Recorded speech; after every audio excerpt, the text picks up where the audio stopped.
ਪਿਆਰੇ ਬੱਚਿਓ, ਕੱਲ ਅਸੀਂ 2 ਅੱਖਰ ਮੁਕਤਾ ਸ਼ਬਦਾਂ ਨੂੰ ਪੜ੍ਹਨ ਦਾ ਅਭਿਆਸ ਕੀਤਾ ਸੀ। ਉਮੀਦ ਹੈ ਕਿ ਤੁਸੀਂ ਵੀ ਦੁਬਾਰਾ ਪੜ੍ਹੇ ਹੋਣਗੇ।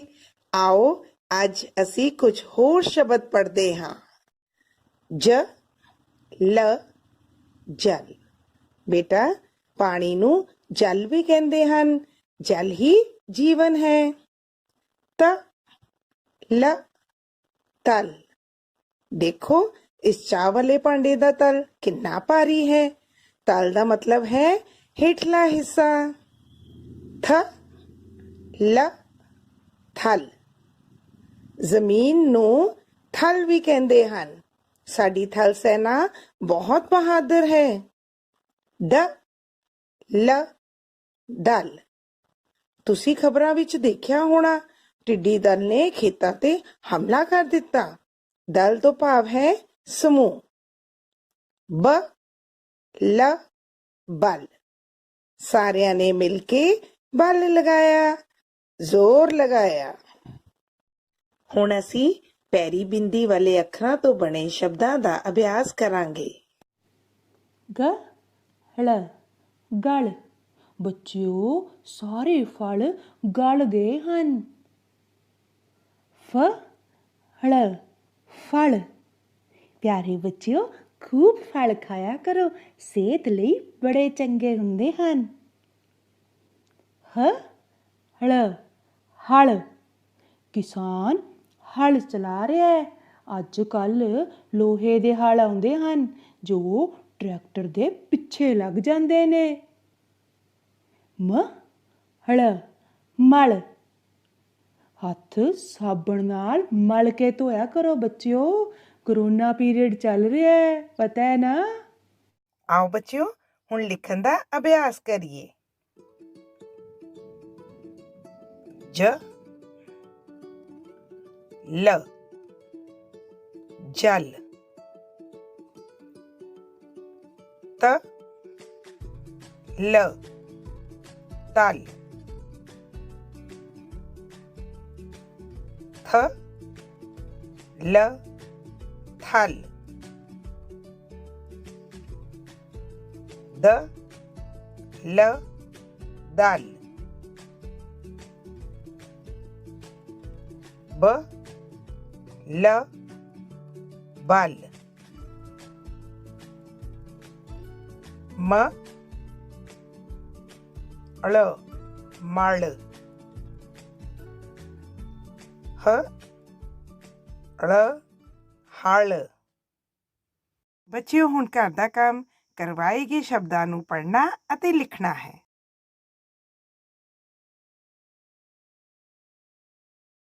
ਬੱਚਿਓ, ਸਤਿ ਸ੍ਰੀ ਅਕਾਲ। ਆਪਾਂ ਕਰਨ ਜਾ ਰਹੇ ਹਾਂ ਜਮਾਤ ਪਹਿਲੀ, ਵਿਸ਼ਾ ਗਣਿਤ। ਗਣਿਤ ਦੀ ਪੁਸਤਕ ਦਾ ਪੇਜ ਨੰਬਰ 48। ਪੇਜ ਨੰਬਰ 48 ਦੇ ਉੱਪਰ ਇਹ ਵਰਕਸ਼ੀਟ ਹੈ। ਵਰਕਸ਼ੀਟ ਕਿਸੇ ਵੀ ਪਿਛਲੇ ਕੀਤੇ ਗਏ ਕੰਮ ਦੀ ਦੁਹਰਾਈ ਹੁੰਦੀ ਹੈ, ਜਿਸ ਨਾਲ ਆਪਾਂ ਆਪਣਾ ਮੁਲਾਂਕਣ ਕਰ ਸਕਦੇ ਹਾਂ। ਸੋ ਇਸ ਵਿੱਚ ਪਹਿਲਾ ਹੈ ਜੋੜ ਕਰੋ। ਜੋੜ ਆਪਾਂ ਇਸ ਤੋਂ ਪਹਿਲਾਂ 2 ਵਿਧੀਆਂ ਕਰ ਚੁੱਕੇ ਹਾਂ ਜੋੜ ਕਰਨ ਦੀਆਂ ਬੱਚਿਓ। ਉਹਨਾਂ ਵਿੱਚੋਂ ਇੱਕ ਵਿਧੀ ਨਾਲ ਆਪਾਂ ਇਸ ਨੂੰ ਕਰਾਂਗੇ। ਸਭ ਤੋਂ ਪਹਿਲਾਂ ਆਪਾਂ ਜੋੜ ਕਰਨ ਵਾਸਤੇ ਸੰਖਿਆ ਪੱਟੀ ਬਣਾਵਾਂਗੇ। 1 2 3 4 5 6 7 8 9। ਸੰਖਿਆ ਪੱਟੀ ਤੋਂ ਬਾਅਦ ਆਪਾਂ ਉਸ ਸਵਾਲ ਨੂੰ ਦੇਖਦੇ ਹਾਂ ਜਿਹਨੂੰ ਆਪਾਂ ਹੱਲ ਕਰਨਾ ਹੈ। ਸਵਾਲ ਹੈ 3 ਜੋੜ 2। ਇਸ ਵਿੱਚ ਪਹਿਲੀ ਸੰਖਿਆ 3 ਹੈ, ਭਾਵ ਕਿ ਆਪਾਂ 3 ਤੋਂ ਛਾਲ ਲਾਉਣੀ ਸ਼ੁਰੂ ਕਰਨੀ ਹੈ। ਦੂਜੀ ਸੰਖਿਆ 2 ਹੈ ਜੋੜਨ ਵਾਲੀ, ਸੋ ਆਪਾਂ ਸਿੱਧੇ ਪਾਸੇ ਨੂੰ 2 ਛਾਲਾਂ ਲਾਵਾਂਗੇ। 1 2। 2 ਛਾਲਾਂ ਲਾਉਣ ਤੋਂ ਬਾਅਦ ਅਸੀਂ ਸੰਖਿਆ 5 ਤੇ ਪਹੁੰਚ ਜਾਂਦੇ ਹਾਂ। ਸੋ ਸੰਖਿਆ 5 ਭਾਵ 3 ਜੋੜ 2, ਸਾਨੂੰ ਉੱਤਰ ਵਿੱਚ 5 ਪ੍ਰਾਪਤ ਹੁੰਦਾ ਹੈ। ਇਸੇ ਤਰੀਕੇ ਇਸ ਤੋਂ ਅਗਲਾ ਸਵਾਲ ਹੈ ਬੱਚਿਓ। ਇਸ ਅਗਲੇ ਸਵਾਲ ਦੇ ਵਿੱਚ 5 ਜੋੜ 0, ਭਾਵ ਕਿ ਆਪਾਂ ਇਸ ਤੋਂ ਪਿੱਛੇ ਜੋ ਜੋੜ ਘਟਾਓ ਦੇ ਗੁਣ ਕਰੇ ਸੀ ਉਹਨਾਂ ਵਿੱਚ ਇਹ ਕਰ ਚੁੱਕੇ ਹਾਂ ਕਿ 0 ਨੂੰ ਕਿਸੇ ਵੀ ਸੰਖਿਆ ਵਿੱਚ ਜੋੜਨ ਤੇ ਉਸ ਦੇ ਉੱਤਰ ਵਿੱਚ ਕੋਈ ਵੀ ਫਰਕ ਨਹੀਂ ਪੈਂਦਾ। ਭਾਵ 5 ਜੋੜ 0, 5 ਦੇ ਵਿੱਚ 0 ਨੂੰ ਜੋੜਨਾ ਹੈ ਤਾਂ ਉੱਤਰ 5 ਹੀ ਪ੍ਰਾਪਤ ਹੁੰਦਾ ਹੈ। ਇਸੇ ਤਰੀਕੇ ਅਗਲਾ ਸਵਾਲ ਹੈ ਬੱਚਿਓ 4 ਜੋੜ 1, ਇਹ ਵੀ ਆਪਾਂ ਜੋੜ ਦੇ ਗੁਣ ਦੇ ਵਿੱਚ ਕਰ ਚੁੱਕੇ ਹਾਂ ਕਿ 4 ਕਿਸੇ ਵੀ ਸੰਖਿਆ ਦੇ ਵਿੱਚ 1 ਜੋੜਨ ਨਾਲ ਉਸ ਤੋਂ ਅਗਲੀ ਸੰਖਿਆ ਪ੍ਰਾਪਤ ਹੁੰਦੀ ਹੈ। ਇੱਥੇ ਹੈ 4, 4 ਦੇ ਵਿੱਚ ਅਗਰ ਆਪਾਂ 1 ਜੋੜਾਂਗੇ 4 ਤੋਂ ਅਗਲੀ ਸੰਖਿਆ ਭਾਵ 5 ਪ੍ਰਾਪਤ ਹੁੰਦਾ ਹੈ। ਸੋ ਇਸ ਤੋਂ ਅਗਲਾ ਹੈ ਘਟਾਓ ਕਰੋ। ਘਟਾਓ ਦੇ ਵਿੱਚ ਆਪਾਂ ਦੇਖ ਰਹੇ ਹਾਂ 5 ਘਟਾਓ 2। ਇਸ ਦੇ ਲਈ ਵੀ ਆਪਾਂ ਸੰਖਿਆ ਪੱਟੀ ਦਾ ਪ੍ਰਯੋਗ ਕਰਾਂਗੇ। ਸਭ ਤੋਂ ਪਹਿਲਾਂ ਸੰਖਿਆ ਪੱਟੀ ਬਣਾਵਾਂਗੇ 1 2 3 4 5 6 7 8 9। ਘਟਾਓ ਕਰਨ ਵੇਲੇ ਸੰਖਿਆ ਪੱਟੀ ਦੇ ਆਪਾਂ ਹੇਠਲੀ ਸਾਈਡ ਤੋਂ ਪੁੱਠੀਆਂ ਛਾਲਾਂ ਮਾਰਦੇ ਹੋਏ ਪੁੱਠੀ ਗਿਣਤੀ ਵੱਲ ਨੂੰ ਜਾਣਾ ਹੈ। ਸੋ 5 ਘਟਾਓ 2 ਹੈ, ਪਹਿਲੀ ਸੰਖਿਆ 5 ਹੈ, 5 ਤੋਂ ਛਾਲ ਲਾਉਣੀ ਸ਼ੁਰੂ ਕਰਨੀ ਹੈ। ਘਟਾਓ 2 ਸੰਖਿਆ ਘਟਾਉਣੀਆਂ ਹਨ ਭਾਵ 2 ਪੁੱਠੀਆਂ ਛਾਲਾਂ ਲਾਵਾਂਗੇ 1 2, ਸਾਨੂੰ ਪ੍ਰਾਪਤ ਹੁੰਦਾ ਹੈ 3 ਭਾਵ ਕਿ 5 ਵਿੱਚੋਂ 2 ਘਟਾ ਕੇ 3 ਉੱਤਰ ਪ੍ਰਾਪਤ ਹੁੰਦਾ ਹੈ। ਉਸ ਤੋਂ ਅੱਗੇ ਹੈ ਬੱਚਿਓ 5 ਘਟਾਓ 0। ਇਸ ਤੋਂ ਪਹਿਲਾਂ ਜੋੜ ਵਾਲਾ ਗੁਣ ਵੀ ਆਪਾਂ ਕਰਿਆ ਕਿ ਆਪਾਂ ਜੋੜ ਘਟਾਓ ਦੇ ਗੁਣਾਂ 'ਚ ਸਿੱਖ ਚੁੱਕੇ ਹਾਂ ਕਿ ਕਿਸੇ ਵੀ ਸੰਖਿਆ ਵਿੱਚੋਂ 0 ਘਟਾਉਣ ਨਾਲ ਉਸ ਦੇ ਉੱਤਰ ਵਿੱਚ ਕੋਈ ਫਰਕ ਨਹੀਂ ਪੈਂਦਾ। ਆਪਣੇ ਕੋਲੇ 5 ਹੈ ਤਾਂ ਆਪਾਂ ਨੂੰ ਉਹੀ ਸੰਖਿਆ ਭਾਵ 5 ਉੱਤਰ ਪ੍ਰਾਪਤ ਹੁੰਦਾ ਹੈ। ਇਸੇ ਤਰੀਕੇ ਇਸ ਤੋਂ ਅਗਲਾ ਸਵਾਲ ਹੈ 3 ਘਟਾਓ 1। ਬੱਚਿਓ ਆਪਾਂ ਜੋੜ ਵਾਲੀ ਕਿਰਿਆ 'ਚ ਕਰ ਚੁੱਕੇ ਹਾਂ ਕਿਸੇ ਵੀ ਸੰਖਿਆ ਦੇ ਵਿੱਚ 1 ਜੋੜਨ ਨਾਲ ਜਾਂ 1 ਘਟਾਉਣ ਨਾਲ। 3 ਚੋਂ 1 ਘਟਾਉਣਾ ਹੈ, ਕਿਸੇ ਸੰਖਿਆ ਚੋਂ 1 ਘਟਾਉਣ ਨਾਲ ਉਸ ਤੋਂ ਠੀਕ ਪਿਛਲੀ ਸੰਖਿਆ ਪ੍ਰਾਪਤ ਹੁੰਦੀ ਹੈ। 3 ਹੈ, 3 ਤੋਂ ਠੀਕ ਪਿਛਲੀ ਸੰਖਿਆ 2 ਸਾਨੂੰ ਉੱਤਰ ਵਿੱਚ ਪ੍ਰਾਪਤ ਹੋਊਗੀ। ਸੋ ਅਗਲਾ ਨੂੰ ਗਿਣ ਕੇ ਜੋੜ ਕਰਨ ਦੀ ਕਿਰਿਆ ਆ ਗਈ ਹੈ। ਸਹੀ ਉੱਤਰ ਤੇ ਪਹਿਲਾਂ ਆਪਾਂ ਇਹਨਾਂ ਨੂੰ ਗਿਣ ਲਾਂਗੇ 1 2 3 4। ਉਸ ਤੋਂ ਬਾਅਦ ਫਿਰ ਹੈ 1 2 3 4। ਦੇਖੋ ਇੱਥੇ ਜੋ ਜੋੜ ਕੀਤਾ ਗਿਆ ਹੈ 4, ਪਹਿਲੀ ਸੰਖਿਆ 4 ਹੋਣੀ ਚਾਹੀਦੀ ਹੈ। ਸਹੀ ਉੱਤਰ ਤੇ ਚੱਕਰ ਲਾਉਣਾ 4 ਤੇ 4 ਆਪਾਂ ਗਿਣਦੇ ਹਾਂ 1 2 3 4 5 6 7 8। ਜੋ ਆਪਣੇ ਕੋਲੇ ਜੋੜ ਪ੍ਰਾਪਤ ਹੁੰਦਾ ਹੈ 4 ਅੰਬਾਂ ਤੇ 4 ਅੰਬਾਂ ਨੂੰ ਜੋੜਨ ਤੇ ਸੰਖਿਆ ਆਉਂਦੀ ਹੈ ਉਹ 8 ਆਉਂਦੀ ਹੈ। ਪਹਿਲੀ 6 ਹੈ ਫਿਰ 7 ਹੈ, ਇਸ ਦਾ ਸਹੀ ਉੱਤਰ ਹੈ 8। ਇਸ ਕਰਕੇ ਆਪਾਂ ਇਸ ਦੇ ਉੱਪਰ ਚੱਕਰ ਲਗਾ ਦੇਵਾਂਗੇ। ਉਸ ਤੋਂ ਅਗਲਾ ਦੇਖੋ ਲੈਂਪ ਹਨ, ਇਹਨਾਂ ਨੂੰ ਗਿਣਦੇ ਹਾਂ। ਹੁਣ ਬੱਚਿਓ ਕੀ ਕਰਨਾ ਹੈ, ਘਟਾਓ ਕਰਨੀ ਹੈ 1 2 3 4 1 2। 4 ਲੈਂਪਾਂ ਦੇ ਵਿੱਚੋਂ ਕਿੰਨੇ ਲੈਂਪ, 2 ਲੈਂਪ ਆਪਾਂ ਕਿਸੇ ਨੂੰ ਦੇਤੇ। ਆਪਣੇ ਕੋਲੇ ਬਚੇ ਲੈਂਪਾਂ ਦੀ ਸੰਖਿਆ 1 2 ਹੈ। ਸੋ ਇਹਨਾਂ ਵਿੱਚੋਂ ਠੀਕ ਉੱਤਰ ਹੈ 2 2 ਦੇ ਉੱਪਰ ਆਪਾਂ ਚੱਕਰ ਲਗਾਵਾਂਗੇ। ਅਗਲਾ ਸਵਾਲ ਹੈ ਖਾਲੀ ਥਾਵਾਂ ਭਰੋ। ਸੋ ਖਾਲੀ ਥਾਵਾਂ ਭਰਦੇ ਹਾਂ। ਦੇਖੋ ਇੱਥੇ ਬੱਚਿਓ 1 ਜੋੜ ਅੱਗੇ ਕਿੰਨਾ ਦਿੱਤਾ ਹੋਇਆ ਹੈ 5।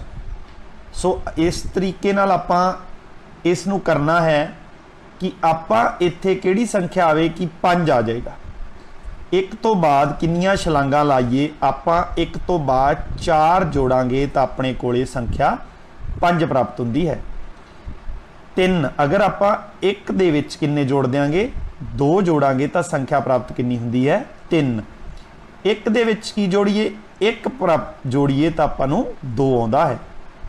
4 ਵਿੱਚੋਂ ਕਿੰਨੀ ਸੰਖਿਆ ਘਟਾ ਦਿੱਤੀ ਜਾਵੇ 3 ਆਉਂਦਾ ਹੈ। 4 ਵਿੱਚੋਂ 1 ਘਟਾ ਦਿੱਤਾ ਜਾਵੇ ਤਾਂ 3 ਆਉਂਦਾ ਹੈ। 3 ਵਿੱਚੋਂ 1 ਘਟਾਈਏ ਤਾਂ ਉੱਤਰ ਬੱਚਿਓ 2 ਪ੍ਰਾਪਤ ਹੁੰਦਾ ਹੈ। 5 ਵਿੱਚੋਂ 1 ਘਟਾ ਦਈਏ ਤਾਂ ਆਪਣੇ ਕੋਲੇ 4 ਪ੍ਰਾਪਤ ਹੁੰਦਾ ਹੈ। ਅਗਲਾ ਹੈ ਸਮਝੋ ਤੇ ਕਰੋ। ਇਸ ਨੂੰ ਸਮਝਣਾ ਹੈ ਚੰਗੀ ਤਰ੍ਹਾਂ ਤੇ ਫਿਰ ਆਪਾਂ ਇਸ ਨੂੰ ਕਰਨਾ ਹੈ। 5 ਜੋੜ 1, 5 ਤੋਂ मतलब एक छलांग लाउणी है। 5 तो अगली संख्या होंदी है 6। 5 6 घटाओ 1, 6 तो पुठी गिनती 6 तो ठीक 1 पहला 5 प्राप्त होंदा है। 5 चों 6 चों अगर आप 5 घटाइए तो आपां नूं की प्राप्त होंदा है बच्चों 1 प्राप्त होंदा है। इसे तरीके नाल अगला है 6 तो बाद अगर आप 2 छलांगा लाइए 6 तो बाद 2 छलांगा 7 8 ਆਪਾਂ ਨੂੰ 8 ਪ੍ਰਾਪਤ ਹੁੰਦਾ ਹੈ। 8 ਤੋਂ ਅਗਰ ਆਪਾਂ 2 ਛਲਾਂਗਾ ਪੁੱਠੀ ਗਿਣਤੀ ਦੀਆਂ ਲਾਉਨੇ ਹਾਂ ਤੇ ਆਪਣੇ ਕੋਲੇ 6 ਆਉਂਦਾ ਹੈ। ਤੇ 8 ਦੇ ਵਿੱਚੋਂ ਅਗਰ ਆਪਾਂ 6 ਘਟਾ ਦਈਏ ਬੱਚਿਓ ਤਾਂ ਆਪਣੇ ਕੋਲੇ 2 ਪ੍ਰਾਪਤ ਹੁੰਦਾ ਹੈ। ਇਸ ਤਰੀਕੇ ਨਾਲ ਤੁਸੀਂ ਇਸ ਵਰਕਸ਼ੀਟ ਨੂੰ ਕਰਨਾ ਹੈ। ਉਮੀਦ ਕਰਦਾ ਤੁਹਾਨੂੰ ਸਮਝ ਆਇਆ ਹੋਊਗਾ। Thank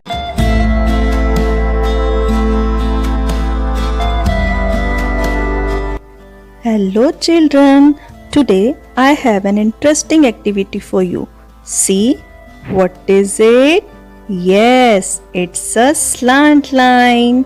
Recall which letter we can make with the slant line? Recall. Yes, you are right. With one more slant line and a sleeping line, we can make the letter A. So, let's start. Students, today we will do an exercise on page number 54. Read with me. Complete the letters. See, here is the slant line and we have to complete the letters. Let's do it in your notebook. See students, it's a slant line and we have to complete the letters. So, recall slant line, another slant line and a sleeping line. It is A. We have complete the letter from a slant line. We have made the letter A. Do it once again. Slant line, another slant line and a sleeping line. It is A. Next we have a curve. Yes, completed. It becomes C. Try to recall which letter we can make with the C. Yes, by making C go upward and inward, it becomes G. From C we have made the letter G. Next, standing line, slant inward and slant outward, it becomes K. It becomes K. Do it once again. Standing line, slant inward, slant outward, it is K. Next, it is clear from a standing line and curves we can make the letter B. Yes, standing line, a curve, another curve, it is B. Do it once again. Standing line, a curve, another curve, it is B. So, we have completed the letters. Students, your homework is complete these letters in the same way as we have done and keep learning. मेरे पहली जमात ਦੇ ਬਹੁਤ ਹੀ ਨੰਨੇ ਮੁੰਨੇ ਪਿਆਰੇ ਪਿਆਰੇ ਬੱਚਿਓ, ਸਤਿ ਸ਼੍ਰੀ ਅਕਾਲ ਜੀ। ਪਿਆਰੇ ਬੱਚਿਓ, ਤੁਸੀਂ ਲਗਾਤਾਰ ਪਿਆਰ ਅਤੇ ਦਿਆਲਤਾ ਬਾਰੇ ਕਿੰਨੀਆਂ ਗੱਲਾਂ ਕਰ ਰਹੇ ਹੋ? ਜਮਾਤ ਵਿੱਚ ਇਹਨਾਂ ਬਾਰੇ ਕਿੰਨੀ ਜਾਣਕਾਰੀ ਲੈ ਰਹੇ ਹੋ? ਬੱਚਿਓ, ਪਿਛਲੀ ਜਮਾਤ ਦੇ ਵਿੱਚ ਅਧਿਆਪਕ ਜੀ ਨੇ ਦੱਸਿਆ ਸੀ ਨਾ ਕਿ ਸਾਨੂੰ ਜਾਨਵਰਾਂ ਤੇ ਪੰਛੀਆਂ ਨਾਲ ਵੀ ਪਿਆਰ ਕਰਨਾ ਚਾਹੀਦਾ ਹੈ ਤੇ ਤੁਸੀਂ ਅਧਿਆਪਕ ਸਾਹਿਬਾਨ ਦੇ ਨਾਲ ਖੇਡ ਵੀ ਖੇਡੀ ਸੀ ਨਾ, ਤਸਵੀਰਾਂ ਦੀ ਖੇਡ। ਬੱਚਿਓ, ਅੱਜ ਅਸੀਂ ਇਹਨਾਂ ਹੀ ਤਸਵੀਰਾਂ ਦੀ ਖੇਡ ਦੇ ਵਿੱਚੋਂ ਕੁਝ ਪ੍ਰਸ਼ਨ ਦੇਖਾਂਗੇ ਤੇ ਤੁਸੀਂ ਸਾਰਿਆਂ ਨੇ ਇਹਨਾਂ ਪ੍ਰਸ਼ਨਾਂ ਦੇ ਉੱਤਰ ਦੇਣੇ ਨੇ। ਚਲੋ ਬੱਚਿਓ, ਫਿਰ ਜਾਣਦੇ ਹਾਂ, ਸੁਣਦੇ ਹਾਂ ਪ੍ਰਸ਼ਨ ਤੇ ਝਟਪਟ ਦਿੰਦੇ ਹਾਂ ਇਹਨਾਂ ਦੇ ਉੱਤਰ। ਪਹਿਲਾ ਪ੍ਰਸ਼ਨ ਹੈ ਜੀ, ਬੱਚਿਓ ਤੁਹਾਨੂੰ ਕਿਹੜਾ ਜਾਨਵਰ ਪਿਆਰਾ ਲੱਗਦਾ ਹੈ? ਦੱਸੋ ਜੀ ਫਟਾਫਟ। ਮੈਡਮ ਜੀ, ਮੈਨੂੰ ਨਾ ਸਾਡੇ ਘਰ ਵਿੱਚ ਰੱਖਿਆ ਹੋਇਆ ਮੋਤੀ ਕੁੱਤਾ ਬਹੁਤ ਪਿਆਰਾ ਲੱਗਦਾ ਹੈ। ਉਹ ਬਹੁਤ ਵਫਾਦਾਰ ਹੈ, ਮੈਨੂੰ ਬਹੁਤ ਪਿਆਰ ਵੀ ਕਰਦਾ ਹੈ। ਅੱਛਾ ਜੀ, ਬਿਲਕੁਲ ਬੱਚਿਓ, ਸਾਰਿਆਂ ਨੂੰ ਅੱਡ-ਅੱਡ ਜਾਨਵਰ ਪਸੰਦ ਹੁੰਦੇ ਹਨ। ਜਿਵੇਂ ਕਿਸੇ ਨੂੰ ਗਾਂ, ਕਿਸੇ ਨੂੰ ਕੁੱਤਾ, ਕਿਸੇ ਨੂੰ ਖਰਗੋਸ਼, ਕਿਸੇ ਨੂੰ ਬੱਕਰੀ ਤੇ ਕਿਸੇ ਨੂੰ ਸਾਡੀ ਪਿਆਰੀ ਮਾਣੋ ਬਿੱਲੀ ਪਸੰਦ ਹੁੰਦੀ ਹੈ। ਸੋ ਬੱਚਿਓ, ਹਰ ਇੱਕ ਦੀ ਆਪਣੀ ਪਸੰਦ ਹੁੰਦੀ ਹੈ। ਕਿਸੇ ਨੂੰ ਕੋਈ ਜਾਨਵਰ ਪਿਆਰਾ ਲੱਗਦਾ ਹੈ, ਕਿਸੇ ਨੂੰ ਕੋਈ ਜਾਨਵਰ ਪਿਆਰਾ ਲੱਗਦਾ ਹੈ। ਪਰ ਬੱਚਿਓ, ਸਾਨੂੰ ਸਾਰੇ ਹੀ ਜਾਨਵਰਾਂ ਨੂੰ ਪਿਆਰ ਕਰਨਾ ਚਾਹੀਦਾ ਹੈ, ਉਹਨਾਂ ਦਾ ਆਦਰ ਸਤਿਕਾਰ ਕਰਨਾ ਚਾਹੀਦਾ ਹੈ ਤੇ ਉਹਨਾਂ ਦਾ ਧਿਆਨ ਰੱਖਣਾ ਚਾਹੀਦਾ ਹੈ। ਠੀਕ ਹੈ ਮੈਡਮ ਜੀ। ਹੁਣ ਵਧਦੇ ਹਾਂ ਦੂਜੇ ਪ੍ਰਸ਼ਨ ਵੱਲ। ਇਹ ਹੈ ਜੀ ਬੱਚਿਓ, ਤੁਹਾਨੂੰ ਕਿਹੜਾ ਪੰਛੀ ਪਿਆਰਾ ਲੱਗਦਾ ਹੈ? ਬੱਚਿਓ, ਪੰਛੀ ਸਾਰਿਆਂ ਨੂੰ ਆਕਾਸ਼ ਦੇ ਵਿੱਚ ਉੱਡਦੇ ਕਿੰਨੇ ਸੋਹਣੇ ਲੱਗਦੇ ਨੇ। ਸਾਡਾ ਵੀ ਚਿੱਤ ਕਰਦਾ ਨਾ ਕਦੇ ਕਦੇ ਉੱਚੇ ਅਸਮਾਨ ਦੇ ਵਿੱਚ ਉੜੀਏ। ਹਾਂਜੀ ਮੈਡਮ ਜੀ। ਕਿਸੇ ਨੂੰ ਮਿੱਠੂ ਤੋਤਾ ਪਿਆਰਾ ਲੱਗਦਾ ਹੈ, ਕਿਸੇ ਨੂੰ ਸਾਡੀ ਚੀਂ ਚੀਂ ਕਰਦੀ ਚਿੜੀ ਸੋਹਣੀ ਲੱਗਦੀ ਹੈ, ਤੇ ਕਿਸੇ ਨੂੰ ਪੈਲ ਪਾਉਂਦਾ ਮੋਰ ਸੋਹਣਾ ਲੱਗਦਾ ਹੈ। ਪਰ ਬੱਚਿਓ, ਪੰਛੀ ਤਾਂ ਸਾਰੇ ਹੀ ਪਿਆਰੇ ਹੁੰਦੇ ਹਨ, ਹੈ ਨਾ ਜੀ।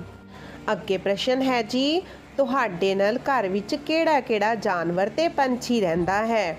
ਪਿਆਰੇ ਬੱਚਿਓ, ਤੁਸੀਂ ਜਾਣਦੇ ਹੋ ਕਿਹੜਾ ਪੰਛੀ ਤੇ ਜਾਨਵਰ ਤੁਹਾਡੇ ਘਰ ਦੇ ਵਿੱਚ ਰਹਿੰਦਾ ਹੈ। ਤੁਸੀਂ ਉਸ ਬਾਰੇ ਆਪਣੇ ਅਧਿਆਪਕ ਸਾਹਿਬਾਨ ਨੂੰ ਜ਼ਰੂਰ ਦੱਸਣਾ ਹੈ ਜੀ। ਹੁਣ ਵਾਰੀ ਹੈ ਤੁਹਾਡੇ ਘਰ ਦੇ ਕੰਮ ਦੀ। ਤੁਸੀਂ ਆਪਣੀ ਪਾਠ ਪੁਸਤਕ ਦੇ ਪੰਨਾ ਨੰਬਰ 16 ਤੇ ਦਿੱਤੇ ਗਏ ਇਹਨਾਂ ਸਾਰੇ ਪ੍ਰਸ਼ਨਾਂ ਨੂੰ ਯਾਦ ਕਰਨਾ ਹੈ।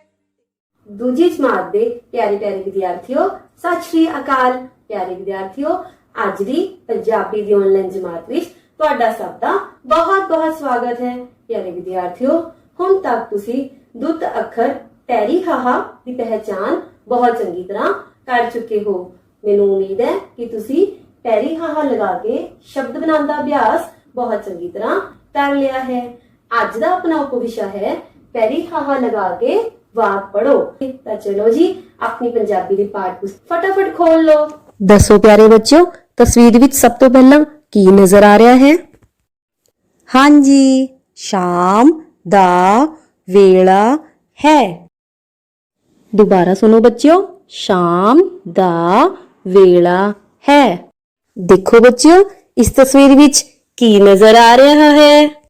ਹਾਂਜੀ, ਮਾਂ ਚੁੱਲ੍ਹੇ ਕੋਲ ਪੀੜੀ ਉੱਤੇ ਬੈਠੀ ਹੈ। ਦੁਬਾਰਾ ਸੁਣੋ, ਮਾਂ ਚੁੱਲ੍ਹੇ ਕੋਲ ਪੀੜੀ ਉੱਤੇ ਬੈਠੀ ਹੈ। ਦੇਖੋ ਬੱਚਿਓ, ਅਗਲੀ ਤਸਵੀਰ ਵਿੱਚ ਕੀ ਦਿਖ ਰਿਹਾ ਹੈ?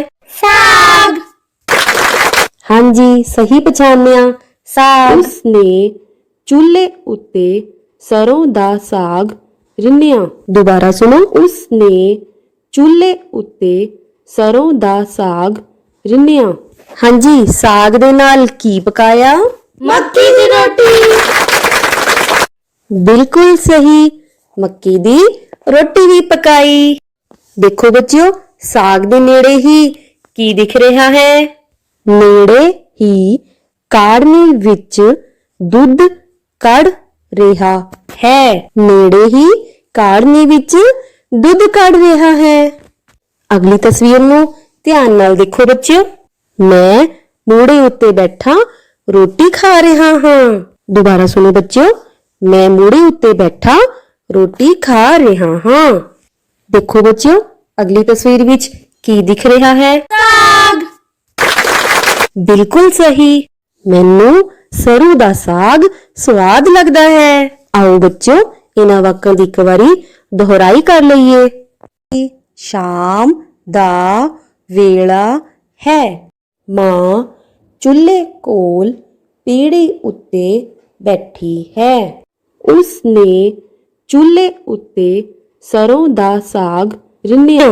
ਮੱਕੀ ਦੀ ਰੋਟੀ ਵੀ ਪਕਾਈ। ਨੇੜੇ ਹੀ ਕਾੜ੍ਹਨੀ ਵਿੱਚ ਦੁੱਧ ਕੱਢ ਰਿਹਾ ਹੈ। ਮੈਂ ਮੂੜੇ ਉੱਤੇ ਬੈਠਾ ਰੋਟੀ ਖਾ ਰਿਹਾ ਹਾਂ। ਮੈਨੂੰ ਸਰੋਂ ਦਾ ਸਾਗ ਸਵਾਦ ਲੱਗਦਾ ਹੈ। ਹੁਣ ਵਾਰੀ ਆਈ ਘਰ ਦੇ ਕੰਮ ਦੀ। ਹੁਣ ਤੁਸੀਂ ਆਪਣੀ ਪੰਜਾਬੀ ਦੀ ਪਾਠ ਪੁਸਤਕ ਦੇ ਪੰਨਾ ਨੰਬਰ 29 ਤੇ ਲਿਖੇ ਇਹਨਾਂ ਸਾਰੇ ਵਾਕਾਂ ਨੂੰ ਬਾਰ-ਬਾਰ ਪੜ੍ਹਨ ਅਤੇ ਲਿਖਣ ਦਾ ਅਭਿਆਸ ਕਰਨਾ ਹੈ।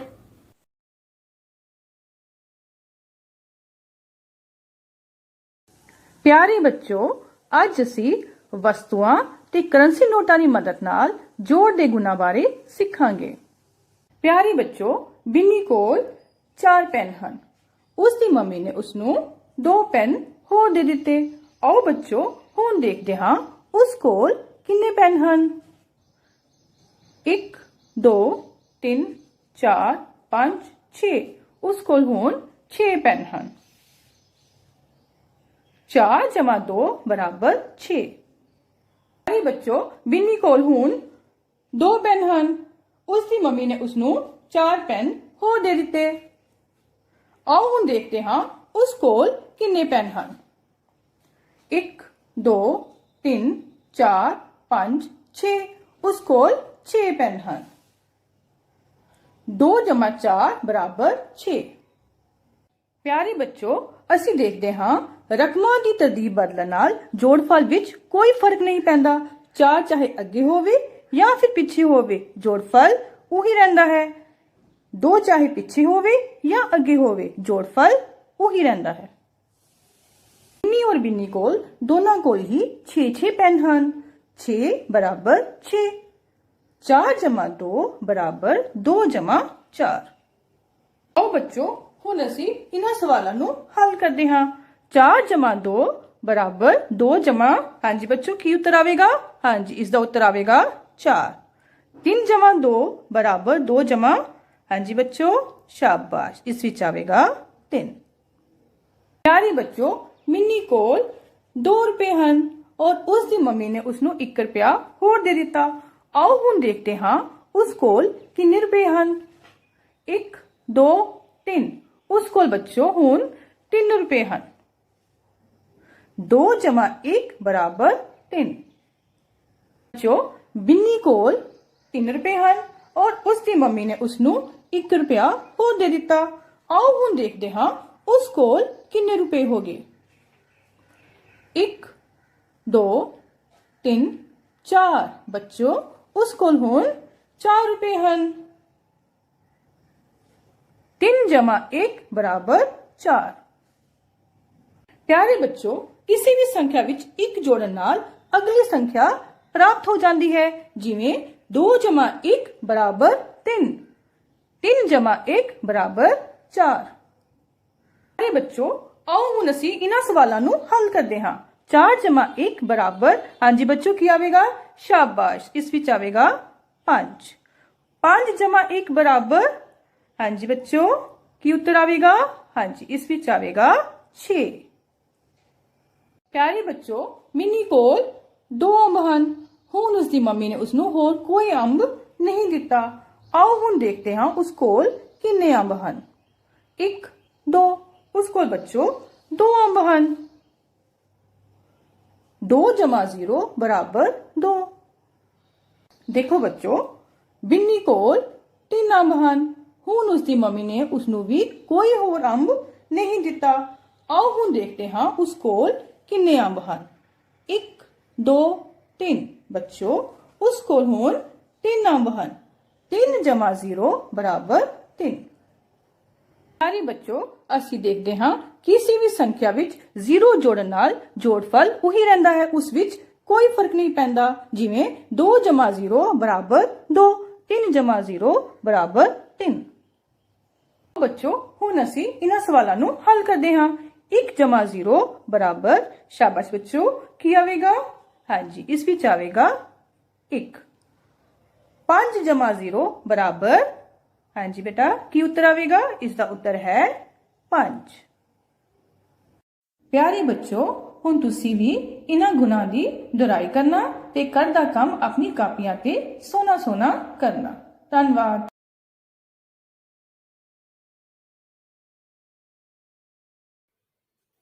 Hello children, welcome to your English class.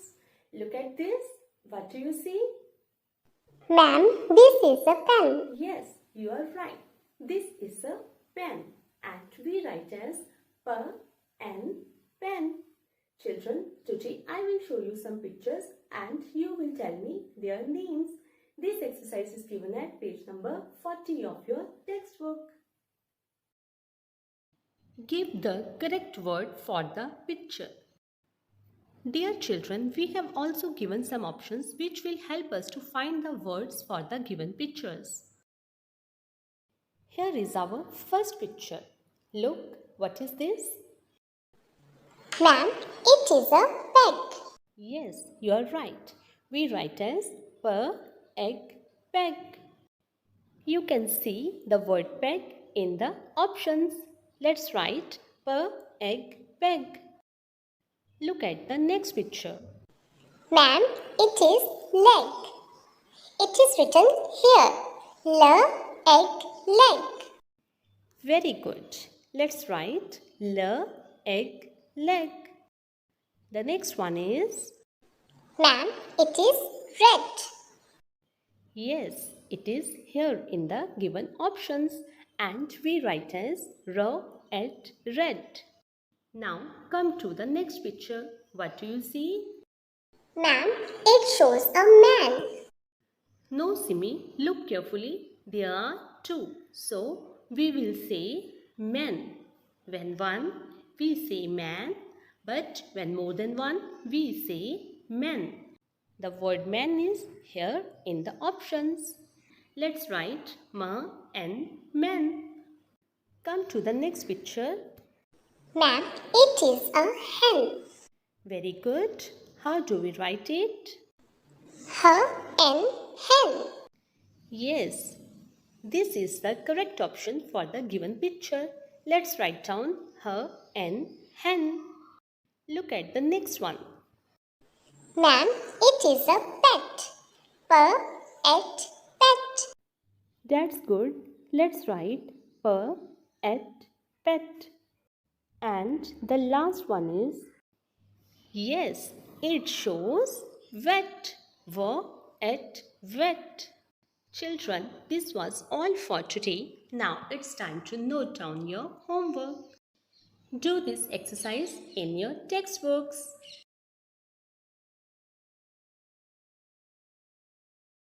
प्यारे बच्चों, आज असी जमात तीजी विशा पंजाबी पाठ नंबर 7 दरिया ने कहा दे बहुविकल्पी प्रश्न करांगे ते आओ फिर शुरू करते हैं।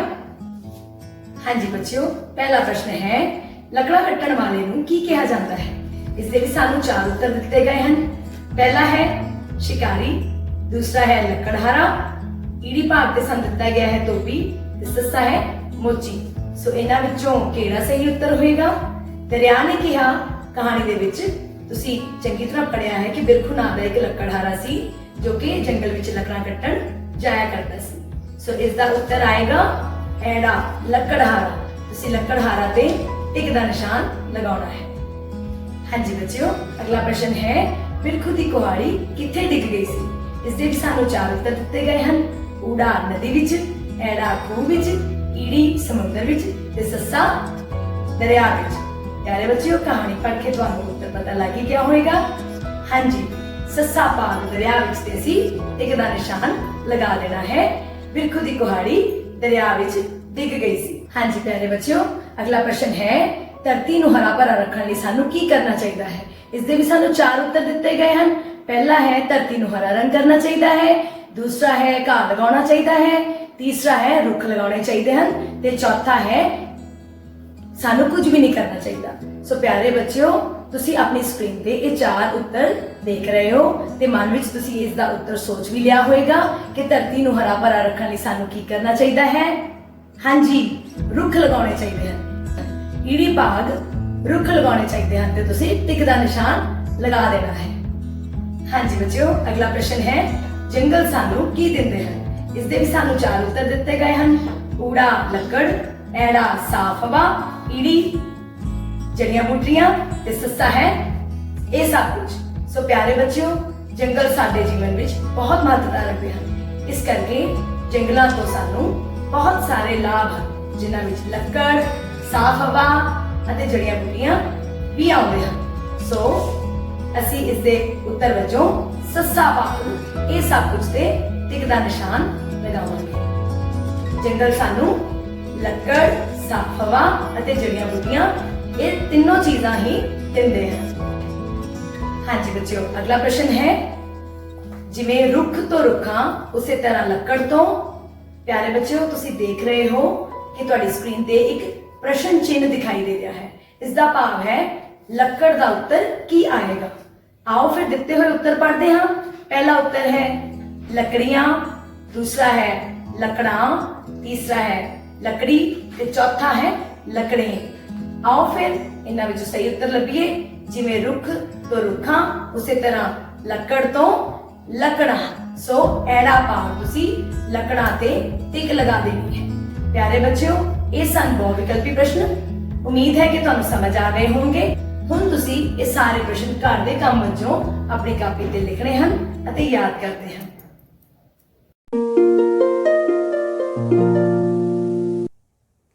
ਪਿਆਰੇ ਬੱਚਿਓ, ਸਤਿ ਸ੍ਰੀ ਅਕਾਲ। ਅੱਜ ਆਪਾਂ ਜਮ੍ਹਾਂ ਰਾਸ਼ੀ ਵਿੱਚ 100 ਰੁਪਏ ਵਧਾਉਂਦੇ ਅਤੇ ਘਟਾਉਂਦੇ ਹੋਏ ਬਣਦੀ ਰਾਸ਼ੀ ਪਤਾ ਕਰਨੀ ਸਿੱਖਾਂਗੇ। ਬੱਚਿਓ, ਇਹ ਹੈ ਕਮਲ। ਆਓ ਅੱਜ ਆਪਾਂ ਇਸ ਦੁਆਰਾ ਜਮ੍ਹਾਂ ਕੀਤੀ ਰਾਸ਼ੀ ਨੂੰ ਗਿਣਦੇ ਹਾਂ। 100, 200, 300, 400,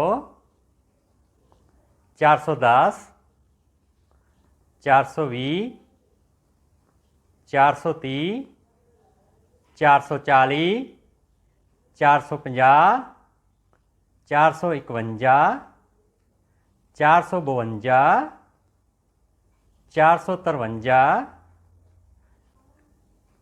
454, 455, 456। ਕਮਲ ਦੀ ਜਮ੍ਹਾਂ ਰਾਸ਼ੀ ਹੈ 456 ਰੁਪਏ।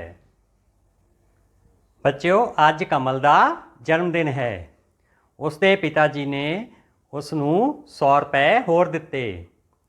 456 ਰੁਪਏ 100 ਰੁਪਏ ਹੋਰ ਮਿਲ ਗਏ ਤਾਂ ਕਮਲ ਦੀ ਜਮ੍ਹਾਂ ਰਾਸ਼ੀ ਕਿੰਨੀ ਬਣ ਗਈ?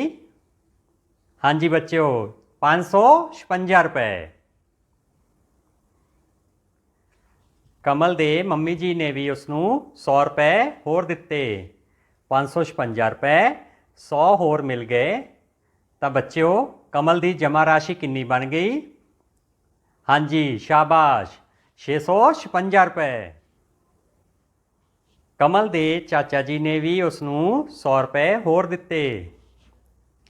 656 ਰੁਪਏ 100 ਹੋਰ ਮਿਲ ਗਏ ਤਾਂ ਇਸ ਨਾਲ ਬੱਚਿਓ ਕਮਲ ਦੀ ਜਮ੍ਹਾਂ ਰਾਸ਼ੀ ਕਿੰਨੀ ਬਣ ਗਈ? ਸ਼ਾਬਾਸ਼, 756 ਰੁਪਏ।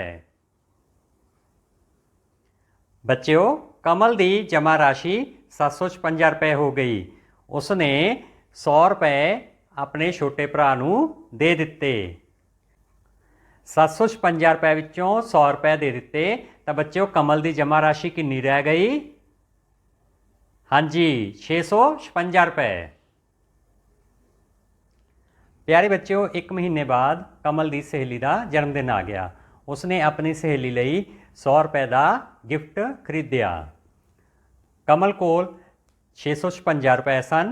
ਉਸਨੇ 100 ਰੁਪਏ ਗਿਫਟ ਖਰੀਦਣ ਉੱਪਰ ਖਰਚ ਕਰ ਦਿੱਤੇ ਤਾਂ ਉਸ ਦੀ ਜਮ੍ਹਾਂ ਰਾਸ਼ੀ ਕਿੰਨੀ ਰਹਿ ਗਈ? ਹਾਂਜੀ ਬੱਚਿਓ, ਉਸ ਦੀ ਜਮ੍ਹਾਂ ਰਾਸ਼ੀ 556 ਰੁਪਏ ਰਹਿ ਗਈ। ਬੱਚਿਓ, ਇਸ ਤਰ੍ਹਾਂ ਅਸੀਂ ਦੇਖਿਆ ਕਿ ਕਮਲ ਦੀ ਜਮ੍ਹਾਂ ਰਾਸ਼ੀ 456 ਰੁਪਏ ਸੀ। ਜਦੋਂ ਉਸ ਨੂੰ 100 ਰੁਪਏ ਹੋਰ ਮਿਲੇ ਤਾਂ ਉਸ ਦੀ ਜਮ੍ਹਾਂ ਰਾਸ਼ੀ 556 ਰੁਪਏ ਹੋ ਗਈ।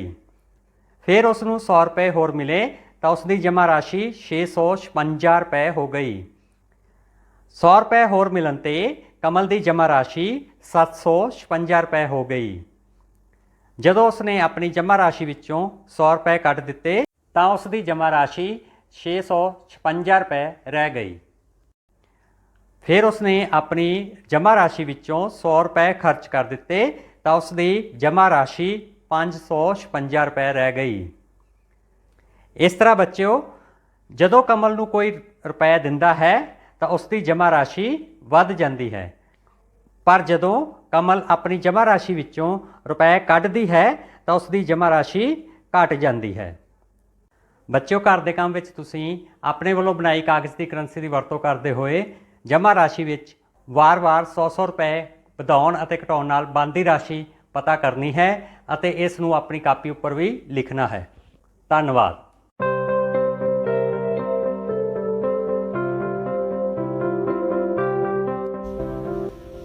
Hello dear students, today we will learn about last 2 lines of the poem Trees with the help of pictures. Here are the trees. Look at the moon in the sky. Here is the sun behind the trees. Here the sun is rising. So it is morning. And here the sun is setting. So it is evening. Tell me, who are holding the sunlight here? Yes, the trees are holding the sunlight here. So the trees are last to hold the sunlight when evening changes into night. Now let's learn to read these lines. TH, the, EY, A, they. R, ARE, R, LA, la, ST, st, last, last. Two, HO, hold, hold, HOLD, hold. The, LIGHT, light. G and H are silent here. Light. They are last to hold the light. Next line. WH, WEN, when. Yes, EVE, eve, NING, ning, evening. CH, ANGE, ange, change. Here is S, so it is changes. INNTO2, into night, just like light, light, night, they are rhyming words. NIGHT, night. When evening changes into night. Now it's time for homework. The whole poem has to be memorized by singing. Bye-bye. Have a nice day. ਜਮਾਤ ਚੌਥੀ ਵਿਸ਼ਾ ਪੰਜਾਬੀ ਪਾਠ 7 ਨਾਨੀ ਦੀ ਸਿੱਖਿਆ। ਹਾਂਜੀ ਬੱਚੋ, ਤੁਸੀਂ ਨਾਨੀ ਦੀ ਸਿੱਖਿਆ ਪਾਠ ਪਹਿਲਾਂ ਹੀ ਪੜਿਆ ਹੋਇਆ ਹੈ। ਅੱਜ ਆਪਾਂ ਉਸ ਪਾਠ ਨਾਲ ਸੰਬੰਧਿਤ ਇੱਕ ਗਤੀਵਿਧੀ ਕਰਾਂਗੇ। ਉਸ ਗਤੀਵਿਧੀ ਵਿੱਚ ਪਹਿਲਾਂ ਆਪਾਂ ਇੱਕ ਪੈਰਾ ਪੜਾਂਗੇ, ਫਿਰ ਉਸ ਪੈਰੇ ਨਾਲ ਸੰਬੰਧਿਤ ਤੁਹਾਨੂੰ ਕੁਝ ਪ੍ਰਸ਼ਨ ਪੁੱਛੇ ਜਾਣਗੇ। ਹਰ ਪ੍ਰਸ਼ਨ ਦੇ 4 ਉੱਤਰ ਹੋਣਗੇ, ਜਿਨ੍ਹਾਂ ਵਿੱਚੋਂ ਇੱਕ ਉੱਤਰ ਸਹੀ ਹੋਵੇਗਾ। ਤੁਸੀਂ ਉਹ ਸਹੀ ਉੱਤਰ ਦੱਸਣਾ ਬੱਚਿਓ। ਠੀਕ ਹੈ ਜੀ, ਕਰੀਏ ਆਪਾਂ ਪੈਰਾ ਪੜਨਾ ਸ਼ੁਰੂ। ਬੁੱਧ ਰਾਮ ਬੁੱਧਵਾਰ ਵਾਲੇ ਦਿਨ ਜੰਮਿਆ ਸੀ। ਉਸ ਦੀ ਨਾਨੀ ਦੀ ਇੱਛਾ ਸੀ ਕਿ ਉਸ ਦਾ ਦੋਹਤਾ ਬੁੱਧੀ ਵਾਲਾ ਹੋਵੇ, ਪਰ ਬੁੱਧ ਰਾਮ 10 ਵਰ੍ਹਿਆਂ ਦਾ ਹੋ ਕੇ ਵੀ ਪੜ੍ਹਨੇ ਨਹੀਂ ਸੀ ਪਿਆ। ਬੁੱਧ ਰਾਮ ਸਾਰਾ ਦਿਨ ਖੇਡਦਾ ਰਹਿੰਦਾ, ਕੰਮ ਵੀ ਕੋਈ ਨਾ ਕਰਦਾ, ਬਸ ਖਾ ਪੀ ਕੇ ਸੌਂ ਜਾਂਦਾ। ਉਸ ਨੂੰ ਨਿਕੰਮਾ ਜਾਣ ਕੇ ਸਾਰੇ ਉਸ ਨੂੰ ਬੁੱਧੂ ਕਹਿਣ ਲੱਗੇ। ਬੁੱਧੂ ਦਾ ਮਤਲਬ ਸੀ ਸਿੱਧੜ। ਹਾਂਜੀ ਬੱਚਿਓ, ਹੁਣ ਆਪਾਂ ਇਸ ਪੈਰੇ ਦੇ ਵਿੱਚੋਂ ਪ੍ਰਸ਼ਨਾਂ ਦੇ ਉੱਤਰ ਲੱਭਣ ਦਾ ਯਤਨ ਕਰਦੇ ਹਾਂ। ਪ੍ਰਸ਼ਨ ਊੜਾ, ਬੁੱਧ ਰਾਮ ਕਿੰਨੇ ਵਰਿਆਂ ਦਾ ਸੀ? ਹਾਂਜੀ, ਉੱਤਰ ਪਹਿਲਾ 8 ਵਰਿਆਂ ਦਾ, ਦੂਜਾ 9 ਵਰਿਆਂ ਦਾ, ਤੀਜਾ 10 ਵਰਿਆਂ ਦਾ, ਚੌਥਾ 11 ਵਰਿਆਂ ਦਾ। ਹਾਂਜੀ ਬੱਚਿਓ, ਦੱਸੋ ਬੁੱਧ ਰਾਮ ਕਿੰਨੇ ਵਰਿਆਂ ਦਾ ਸੀ? ਹਾਂਜੀ, ਸ਼ਾਬਾਸ਼, 10 ਵਰਿਆਂ ਦਾ। ਹਾਂਜੀ, ਬੁੱਧ ਰਾਮ 10 ਵਰਿਆਂ ਦਾ ਸੀ। ਸ਼ਾਬਾਸ਼। ਪ੍ਰਸ਼ਨ ਆੜਾ, ਪੈਰਾ ਦੇਖ ਕੇ ਵਾਕ ਪੂਰਾ ਕਰੋ। ਹਾਂਜੀ ਬੱਚਿਓ, ਇਸ ਦੇ ਵਿੱਚ ਤੁਹਾਨੂੰ ਇੱਕ ਵਾਕ ਦਿੱਤਾ ਜਾਵੇਗਾ, ਤੁਸੀਂ ਇਸ ਨੂੰ ਪੈਰੇ ਚੋਂ ਦੇਖ ਕੇ ਉਹਨੂੰ ਪੂਰਾ ਕਰਨਾ, ਠੀਕ ਹੈ ਜੀ। ਹਾਂਜੀ, ਵਾਕ ਹੈ, ਨਾਨੀ ਦੀ ਇੱਛਾ ਸੀ ਕਿ ਉਸ ਦਾ ਦੋਹਤਾ ਡੈਸ਼ ਹੋਵੇ। ਉੱਤਰ ਪਹਿਲਾ ਬੁੱਧੀ ਵਾਲਾ, ਦੂਜਾ ਨਿਕੰਮਾ, ਤੀਜਾ ਸਿੱਧੜ, ਚੌਥਾ ਬੁੱਧੂ। ਹਾਂਜੀ ਬੱਚੇ, ਦੱਸੋ ਨਾਨੀ ਦੀ ਕੀ ਇੱਛਾ ਸੀ ਕਿ ਉਸ ਦਾ ਦੋਹਤਾ ਡੈਸ਼ ਹੋਵੇ? ਹਾਂਜੀ, ਬੁੱਧੀ ਵਾਲਾ। ਸ਼ਾਬਾਸ਼।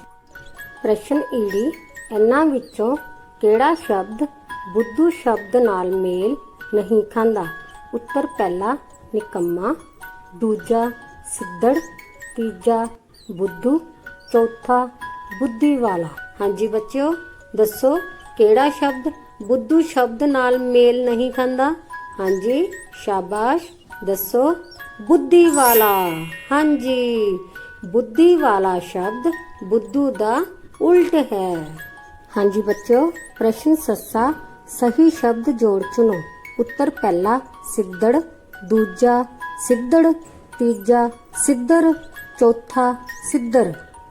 ਹਾਂਜੀ ਬੱਚਿਓ, ਇਹਨਾਂ ਚਾਰਾਂ ਦੇ ਵਿੱਚੋਂ ਕਿਹੜੇ ਸ਼ਬਦ ਜੋੜ ਸਹੀ ਹਨ? ਹਾਂਜੀ, ਦੱਸੋ ਦੂਜਾ ਸਿੱਧੜ। ਸ਼ਾਬਾਸ਼, ਬਿਲਕੁਲ ਸਹੀ। ਪ੍ਰਸ਼ਨ ਹਾਹਾ ਬਹੁਤ ਹੀ ਦਿਲਚਸਪ ਪ੍ਰਸ਼ਨ ਹੈ। ਇਹ ਪੰਜਾਬੀ ਵਿਆਕਰਣ ਦੇ ਨਾਲ ਸੰਬੰਧਿਤ ਹੈ।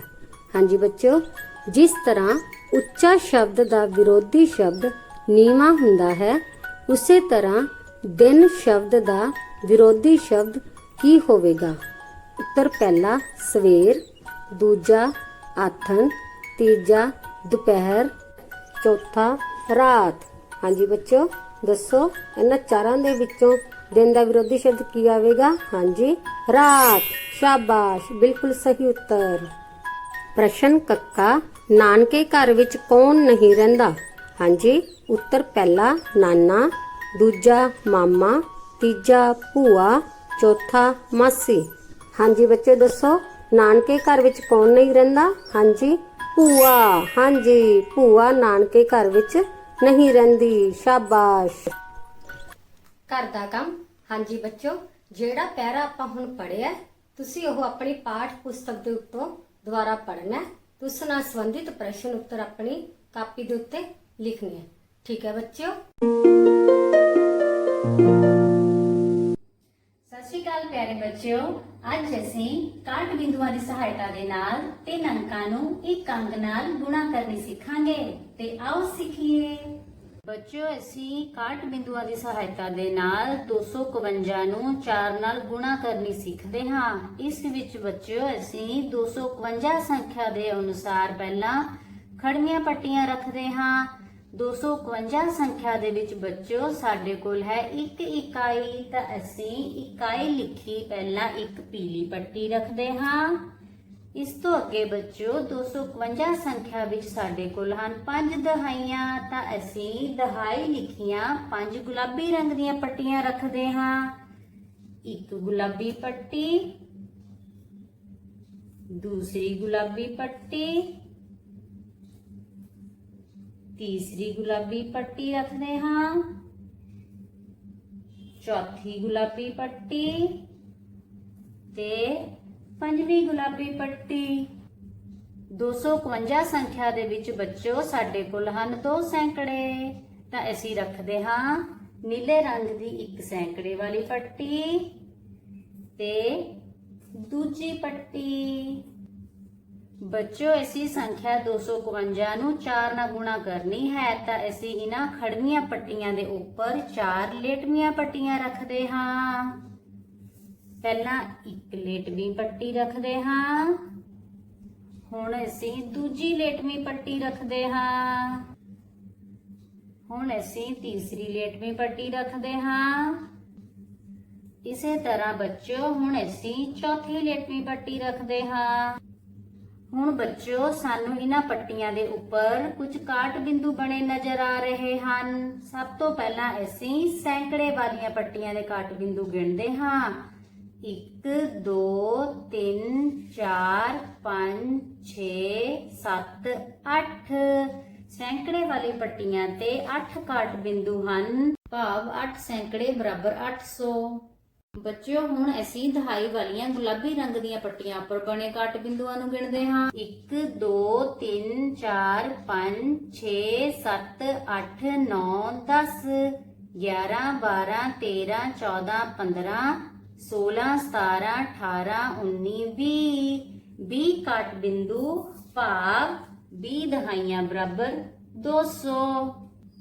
ਹੁਣ ਅਸੀਂ ਇਕਾਈ ਵਾਲੀ ਪੀਲੀ ਪੱਟੀ ਉੱਪਰ ਬਣੇ ਕਾਟ ਬਿੰਦੂਆਂ ਨੂੰ ਗਿਣਦੇ ਹਾਂ। 1 2 3 4 4 ਕਾਟ ਬਿੰਦੂ, ਭਾਵ 4 ਇਕਾਈਆਂ ਬਰਾਬਰ 4। ਹੁਣ ਬੱਚਿਓ 800 200 ਅਤੇ 4 ਨੂੰ ਜੋੜਨ ਤੇ ਉੱਤਰ ਪ੍ਰਾਪਤ ਹੁੰਦਾ ਹੈ 1004। ਇਸ ਤਰ੍ਹਾਂ ਬੱਚਿਓ ਅਸੀਂ ਦੇਖਦੇ ਹਾਂ ਕਾਟ ਬਿੰਦੂਆਂ ਦੀ ਸਹਾਇਤਾ ਦੇ ਨਾਲ ਅਸੀਂ 251 ਨੂੰ 4 ਨਾਲ ਗੁਣਾ ਕਰਨ ਤੇ ਸਾਨੂੰ 1004 ਉੱਤਰ ਮਿਲਦਾ ਹੈ। ਹੁਣ ਬੱਚਿਓ ਅਸੀਂ ਵਿਸਤ੍ਰਿਤ ਵਿਧੀ ਰਾਹੀਂ ਦੇਖਦੇ ਹਾਂ 251 ਗੁਣਾ 4 ਦਾ ਗੁਣਨਫਲ ਕੀ ਆਉਂਦਾ ਹੈ। ਇਸ ਵਿੱਚ ਬੱਚਿਓ ਅਸੀਂ ਵੱਡੀ ਸੰਖਿਆ ਨੂੰ ਸਥਾਨਕ ਮੁੱਲਾਂ ਅਨੁਸਾਰ ਪਹਿਲਾਂ ਵਿਸਤ੍ਰਿਤ ਰੂਪ ਵਿੱਚ ਲਿਖਦੇ ਹਾਂ। ਸਭ ਤੋਂ ਪਹਿਲਾਂ ਬੱਚਿਓ ਅਸੀਂ 251 ਦਾ ਵਿਸਤ੍ਰਿਤ ਰੂਪ ਦੇਖਦੇ ਹਾਂ ਕੀ ਹੁੰਦਾ ਹੈ। ਇਸ ਵਿੱਚ ਬੱਚਿਓ ਅਸੀਂ ਦੇਖ ਰਹੇ ਹਾਂ 251 ਦਾ ਵਿਸਤ੍ਰਿਤ ਰੂਪ ਆਇਆ ਹੈ 200 ਜਮਾ 50 ਜਮਾ 1, ਭਾਵ 1 ਇਕਾਈ 5 ਦਹਾਈਆਂ 2 ਸੈਂਕੜੇ। 251 ਦਾ ਵਿਸਤ੍ਰਿਤ ਰੂਪ ਹੈ 200 ਜਮਾ 50 ਜਮਾ 1 ਗੁਣਾ 4। ਫਿਰ ਇਕੱਲੇ ਕਰਕੇ ਇਹਨਾਂ ਨੂੰ ਗੁਣਾ ਕਰਦੇ ਹਾਂ। 200 ਗੁਣਾ 4 ਜਮਾ 50 ਗੁਣਾ 4 ਜਮਾ 1 ਗੁਣਾ 4। 200 ਗੁਣਾ 4 ਬਰਾਬਰ 800, 50 ਗੁਣਾ 4 ਬਰਾਬਰ 200, 1 ਗੁਣਾ 4 ਬਰਾਬਰ 4। ਹੁਣ ਬੱਚਿਓ 800 ਜਮਾ 200 ਜਮਾ 4 ਕਰਨ ਤੇ ਸਾਨੂੰ ਉੱਤਰ ਪ੍ਰਾਪਤ ਹੁੰਦਾ ਹੈ 1004। ਇਸ ਤਰ੍ਹਾਂ ਬੱਚਿਓ ਵਿਸਤ੍ਰਿਤ ਵਿਧੀ ਰਾਹੀਂ ਅਸੀਂ ਦੇਖਿਆ 251 ਗੁਣਾ 4 ਬਰਾਬਰ 1004 ਹੁੰਦਾ ਹੈ। ਇਸ ਤਰ੍ਹਾਂ ਬੱਚਿਓ ਅਸੀਂ ਕਾਟ ਬਿੰਦੂਆਂ ਦੀ ਸਹਾਇਤਾ ਨਾਲ ਵੀ ਗੁਣਾ ਕਰਕੇ ਦੇਖਿਆ ਤੇ ਵਿਸਤ੍ਰਿਤ ਵਿਧੀ ਦੇ ਸਹਾਇਤਾ ਨਾਲ ਵੀ ਗੁਣਾ ਕਰਕੇ ਦੇਖਿਆ। ਇੱਧਰ ਆਪਣੇ ਕੋਲ ਬੱਚਿਓ 8 ਸੈਂਕੜੇ ਭਾਵ 800 ਆ ਰਿਹਾ ਹੈ ਤੇ ਇੱਧਰ ਵੀ 800 ਸੰਖਿਆ ਆ ਰਹੀ ਹੈ। ਇਸ ਪਾਸੇ 20 ਦਹਾਈਆਂ ਭਾਵ 200 ਹੈ ਤੇ ਇੱਧਰ ਵੀ 200 ਸੰਖਿਆ ਆ ਰਹੀ ਹੈ।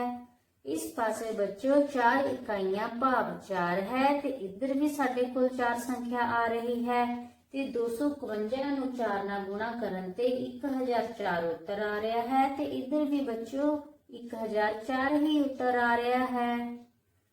ਉਮੀਦ ਕਰਦੀ ਹਾਂ ਬੱਚਿਓ ਤੁਸੀਂ ਇਸ ਗਤੀਵਿਧੀ ਨੂੰ ਚੰਗੀ ਤਰ੍ਹਾਂ ਸਮਝ ਲਿਆ ਹੈ। ਅੱਜ ਦੇ ਘਰ ਦੇ ਕੰਮ ਵਿੱਚ ਬੱਚਿਓ ਤੁਸੀਂ ਵੀ ਕਾਟ ਬਿੰਦੂਆਂ ਨਾਲ ਅਤੇ ਵਿਸਤ੍ਰਿਤ ਵਿਧੀ ਦੀ ਸਹਾਇਤਾ ਨਾਲ ਗੁਣਾ ਕਰਨ ਦਾ ਅਭਿਆਸ ਕਰਨਾ ਹੈ। Hello students, today we will do dictation in our class. So be ready with your notebooks and pencils. Okay, let's start. Dear students, before writing the words for the dictation, let's read all the words. Students, look here. Field, F-I-E-L-D, field. Next word is stuck, S-T-U, stir, stir, C-K, stuck. The next word is decided, D-E-C-I-D-E-D,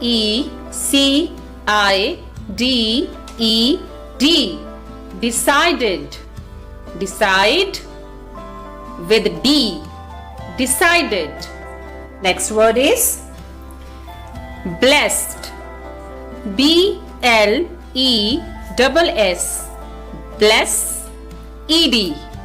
Blessed. Last word is heavily.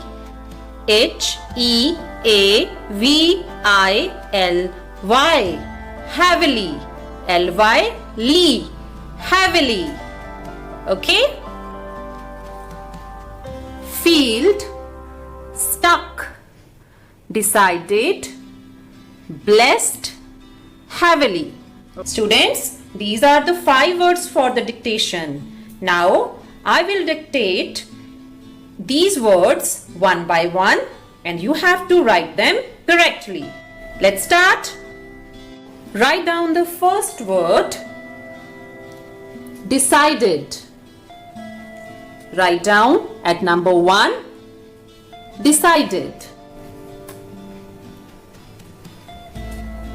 Now, at number 2, write down stuck. At number 2, write down stuck. Okay?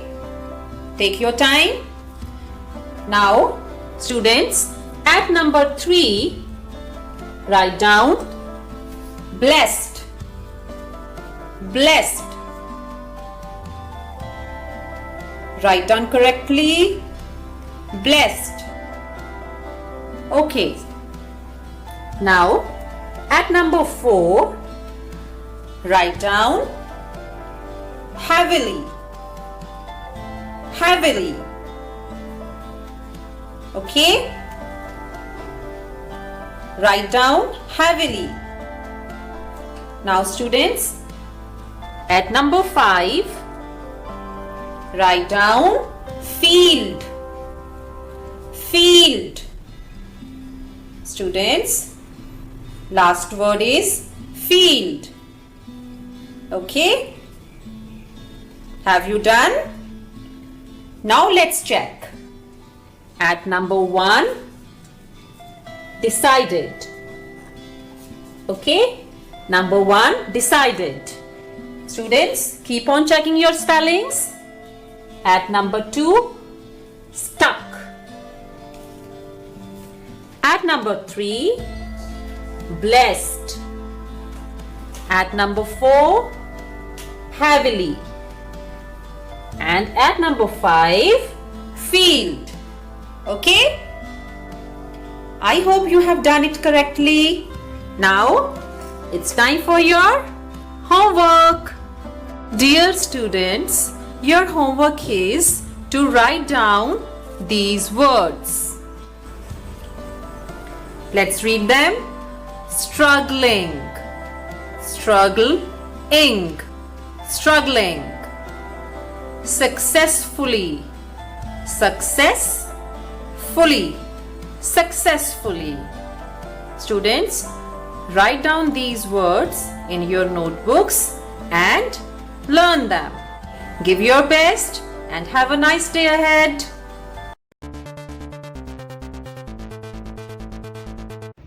नमस्कार बच्चों, हिंदी विषय की कक्षा में आप सभी का स्वागत है।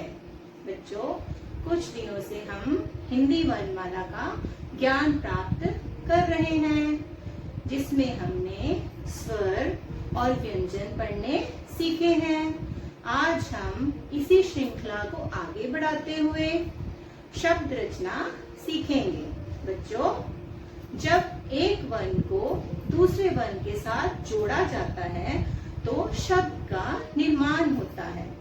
आज मैं आपको शब्द की परिभाषा बताती हूँ। 2 या 2 से अधिक वर्णों के समूह को शब्द कहते हैं। जैसे न में ल को जोड़ा बन गया नल।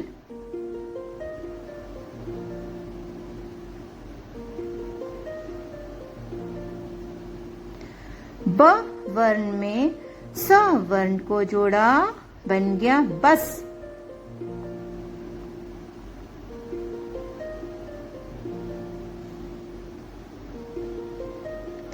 र वर्ण में थ वर्ण को जोड़ा, बन गया रथ।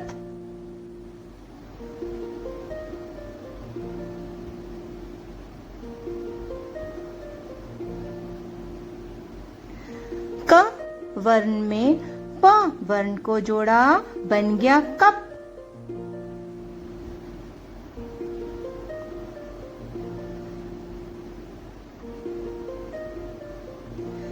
फ वर्ण में न वर्ण को जोड़ा, बन गया फन।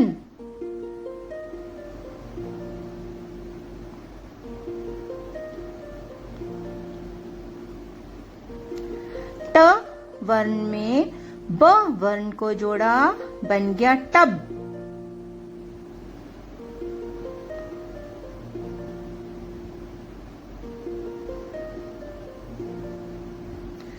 ज वर्ण में ग वर्ण को जोड़ा, बन गया जग।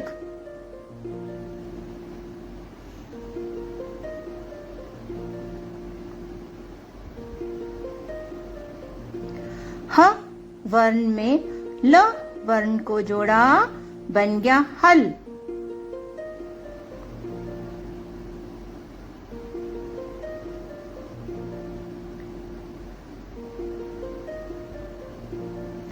न वर्ण में र वर्ण को जोड़ा, बन गया नर। नर का मतलब आदमी।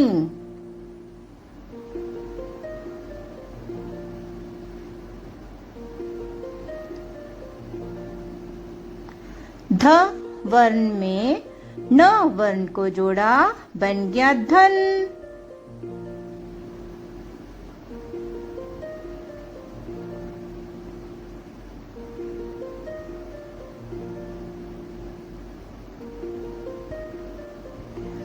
फ वर्ण में ल वर्ण को जोड़ा, बन गया फल।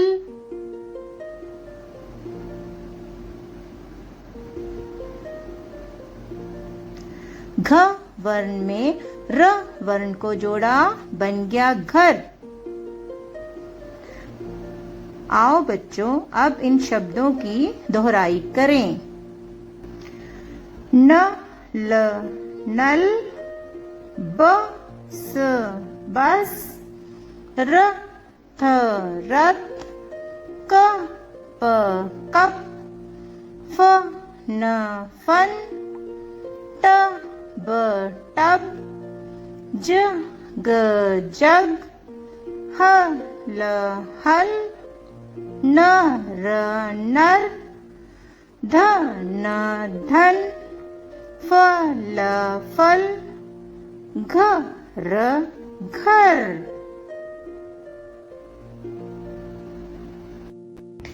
प्यारे बच्चों, आपने अब इन शब्दों को कापी पर लिखना भी है और पढ़ने का अभ्यास भी करना है। ठीक है, कल हम फिर मिलेंगे नए शब्दों के साथ। धन्यवाद। ਪਿਆਰੇ ਬੱਚਿਓ, ਸਤਿ ਸ਼੍ਰੀ ਅਕਾਲ। ਤੁਸੀਂ ਕਹਾਣੀ ਸਤਰੰਗੀ ਤਿਤਲੀ ਦਾ ਪਾਠ ਅਭਿਆਸ ਬਹੁਤ ਵਧੀਆ ਢੰਗ ਨਾਲ ਕਰ ਲਿਆ ਹੈ।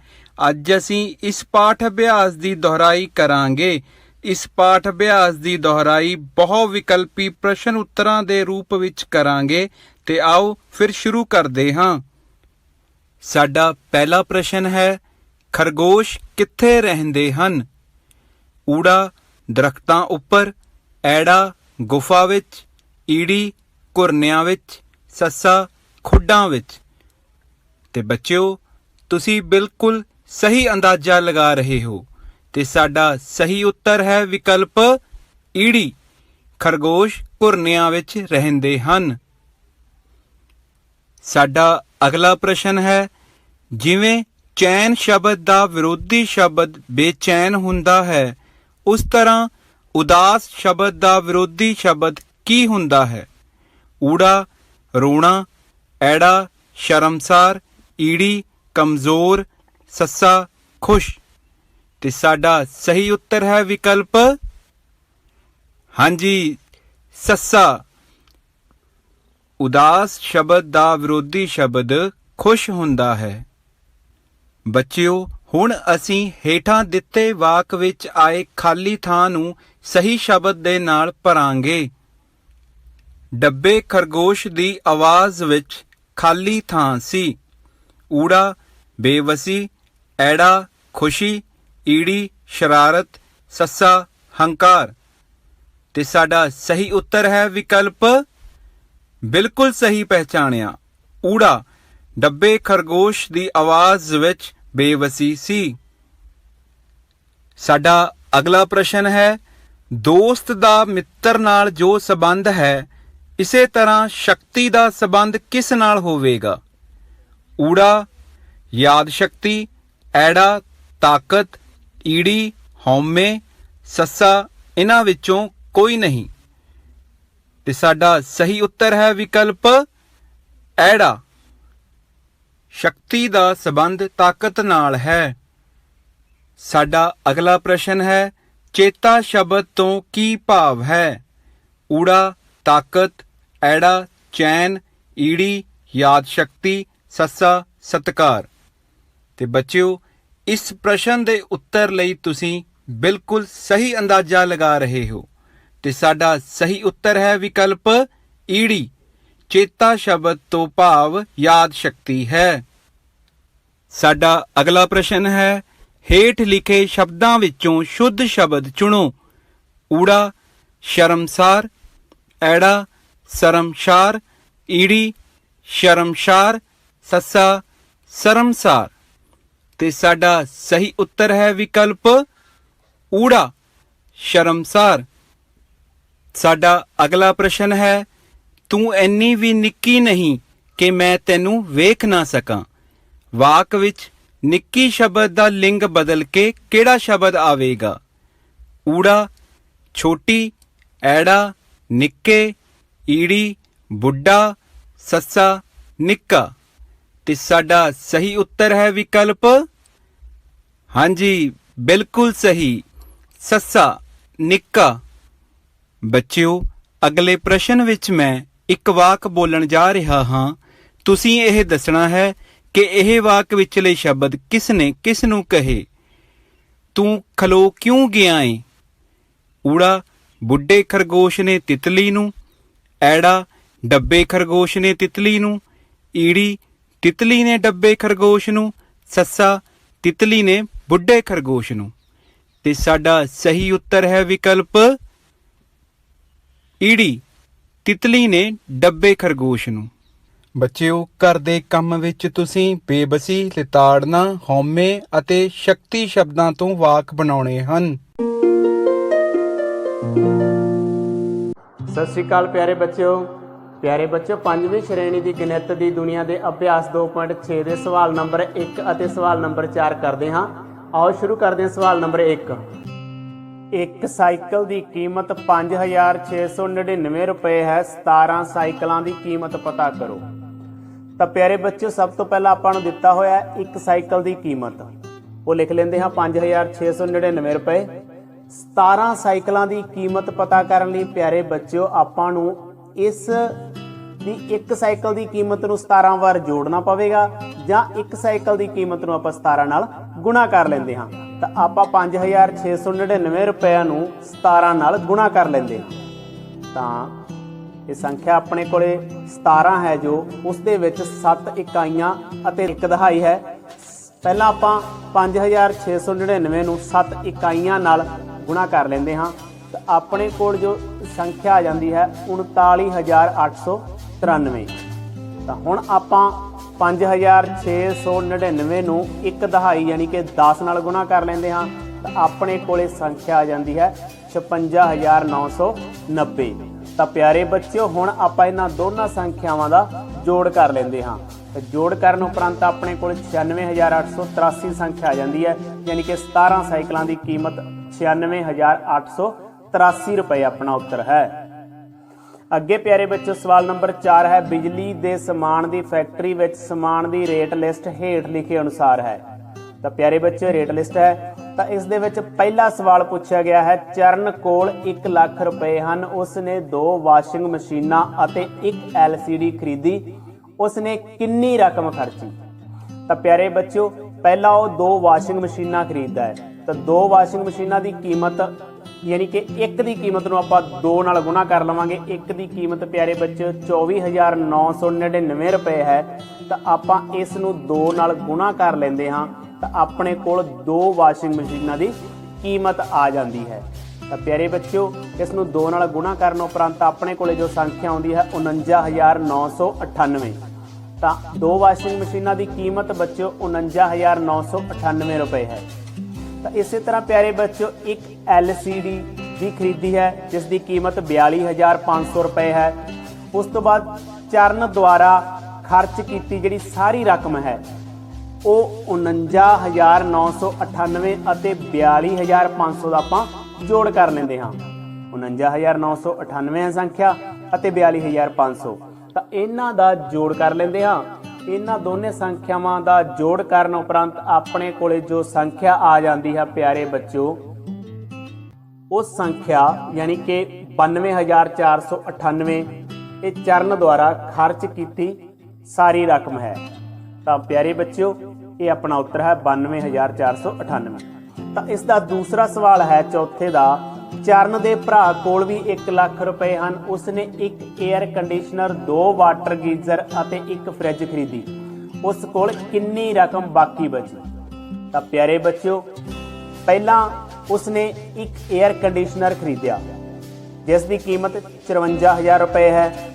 ਉਸ ਤੋਂ ਬਾਅਦ 2 ਵਾਟਰ ਗੀਜ਼ਰ ਖਰੀਦਿਆ, ਇੱਕ ਦੀ ਕੀਮਤ 12,999 ਰੁਪਏ ਹੈ ਤੇ 2 ਖਰੀਦੇ ਆਪਾਂ ਇਸ ਨੂੰ 2 ਨਾਲ ਗੁਣਾ ਕਰ ਲੈਂਦੇ ਹਾਂ।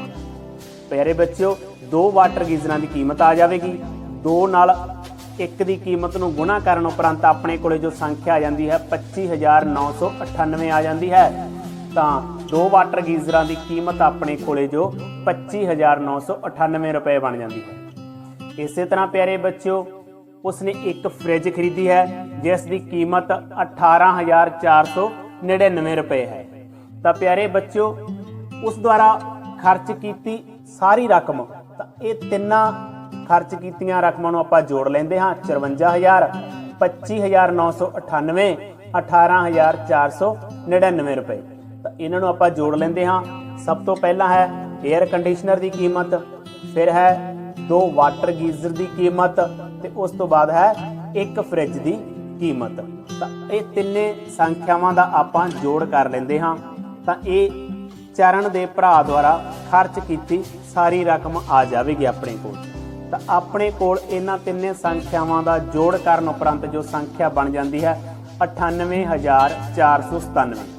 ਤਾਂ ਉਸ ਦੁਆਰਾ ਖਰਚ ਕੀਤੀ ਰਕਮ 98,497 ਰੁਪਏ ਹੈ, ਪਰ ਉਸ ਕੋਲ 1 ਲੱਖ ਰੁਪਏ ਹਨ। ਤਾਂ 1 ਲੱਖ ਰੁਪਏ ਵਿੱਚੋਂ ਇਹ ਰਕਮ ਖਰਚ ਕਰਕੇ ਉਸ ਕੋਲ ਬਾਕੀ ਬਚੀ ਜੋ ਰਕਮ ਆ ਜਾਂਦੀ ਹੈ, ਤਾਂ 1 ਲੱਖ ਦੇ ਵਿੱਚੋਂ ਖਰਚ ਕੀਤੀ ਰਕਮ ਆਪਾਂ ਘਟਾ ਦਿੰਦੇ ਹਾਂ। ਤਾਂ 1 ਲੱਖ ਸੰਖਿਆ ਲਿਖ ਲੈਂਦੇ ਹਾਂ ਸਭ ਤੋਂ ਪਹਿਲਾਂ। ਤਾਂ ਇਸ ਦੇ ਵਿੱਚੋਂ ਉਸ ਦੁਆਰਾ ਖਰਚ ਕੀਤੀ ਰਕਮ ਯਾਨੀ ਕਿ 98,497 ਹੈ, ਤਾਂ ਉਹ ਆਪਾਂ ਸੰਖਿਆ 1 ਲੱਖ ਵਿੱਚੋਂ ਘਟਾ ਦਿੰਦੇ ਹਾਂ ਤਾਂ ਉਸ ਕੋਲ ਬਾਕੀ ਬਚੀ ਰਕਮ ਆ ਜਾਵੇਗੀ।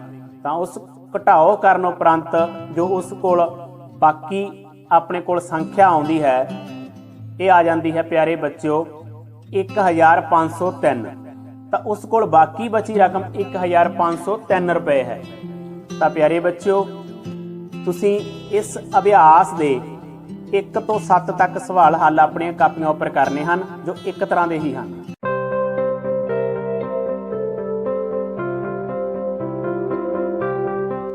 Good morning, children. By now, you are familiar with all these prepositions. So let's continue with exercise C of your textbook. Let's do it. Children, in our previous class, we had done some sentences of exercise C on page 26. So today, we'll take the next sentences. Children, our question is, choose the suitable preposition. So here are some prepositions and we'll take the sentences one by one. Let's read. Today The cricket match is dash India and Pakistan. Now students recall, there was a match and teams were Team A and Team B. And we said that there is a match between Team A and Team B. So there is a match between India and Pakistan. Between is the correct option. Let's read my mother. Yes. My mother gets up dash 5 o'clock. And the options are at or on. Students, recall, at is used before clock time, at is used before night and before weekend. So, we say at 5 o'clock, or we can say at clock time. So, at is the correct option. Whereas, on is used before days of the week, dates and special days. So, at is the correct option. Let's read. My mother gets up at 5 o'clock. Let's read. We cut nails dash a nail cutter. We cut nails dash a nail cutter. Options are with or at. Yes, we eat with a spoon and we cut with a knife. And our caterpillar, yes, you remember? The caterpillar wants to play with the ball. So, here students, with is the correct option. With is the correct option. Let's read. We cut nails with a nail cutter. Next sentence. The sun is dash the sky.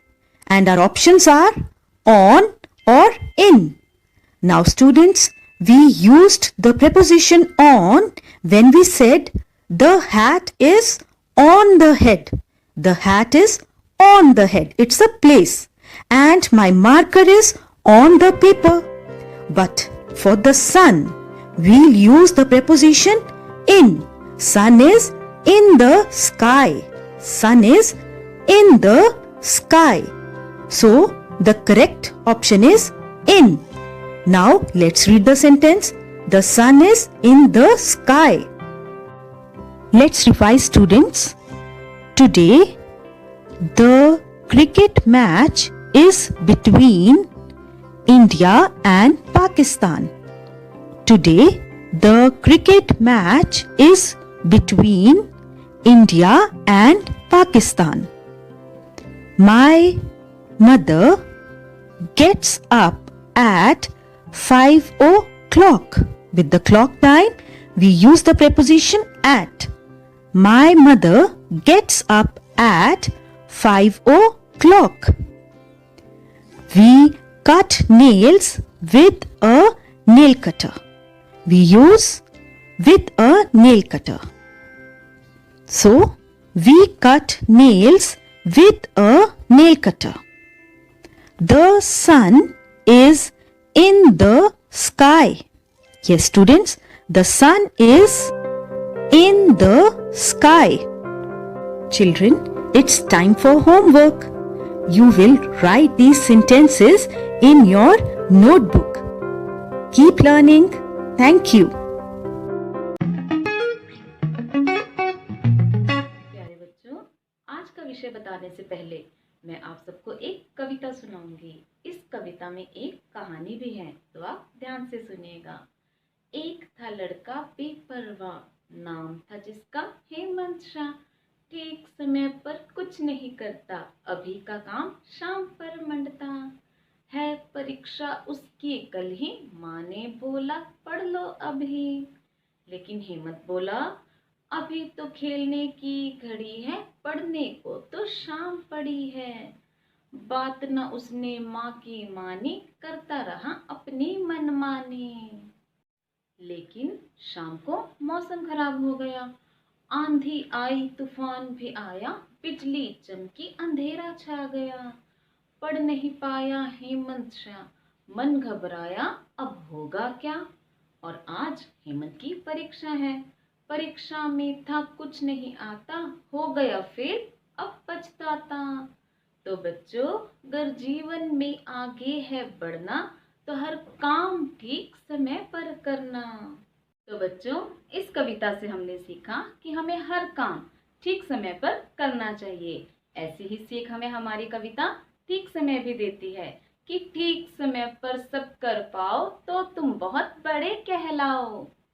तो बच्चों, आज हम कविता ठीक समय में आए कुछ शब्दों का पंजाबी से हिंदी में रूपांतरण करेंगे। तो चलिए शुरू करते हैं। तो बच्चों, हमारा पहला शब्द है नित। नित का अर्थ होता है हर रोज। इसे हिंदी में बोला जाता है नित। बच्चों, अब हम इसके साथ कविता की उस पंक्ति को भी दोहराएंगे जिसमें इस शब्द का प्रयोग किया गया है, जैसे कि ठीक समय पर नित उठ जाओ। नित। हमारा अगला शब्द है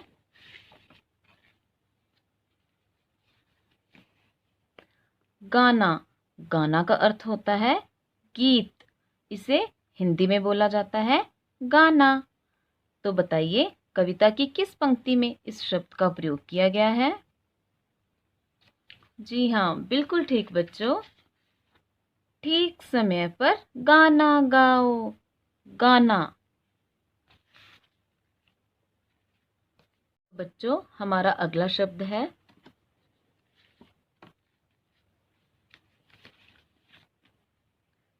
ठीक। ठीक का अर्थ होता है सही। इसे हिंदी में बोला जाता है ठीक। तो बच्चों, क्या आप इस शब्द से जुड़ी कविता की कोई पंक्ति बता सकते हैं? जी हाँ, बिल्कुल ठीक बच्चों। ठीक समय पर पढ़ने जाओ। ठीक। हमारा अगला शब्द है मौज। मौज का अर्थ होता है मस्ती करना। इसे हिंदी में बोला जाता है मौज। तो चलिए बताइए, कविता की किस पंक्ति में इस शब्द का प्रयोग किया गया है? बिल्कुल ठीक। ठीक समय पर मौज उड़ाओ। मौज। तो बच्चों, हमारा अगला शब्द है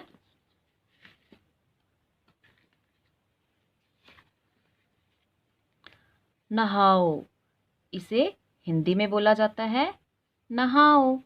तो बताइए, इस शब्द का प्रयोग कविता की किस पंक्ति में है? जी हाँ, बिल्कुल सही। ठीक समय पर चलो नहाओ। नहाओ। हमारा अगला शब्द है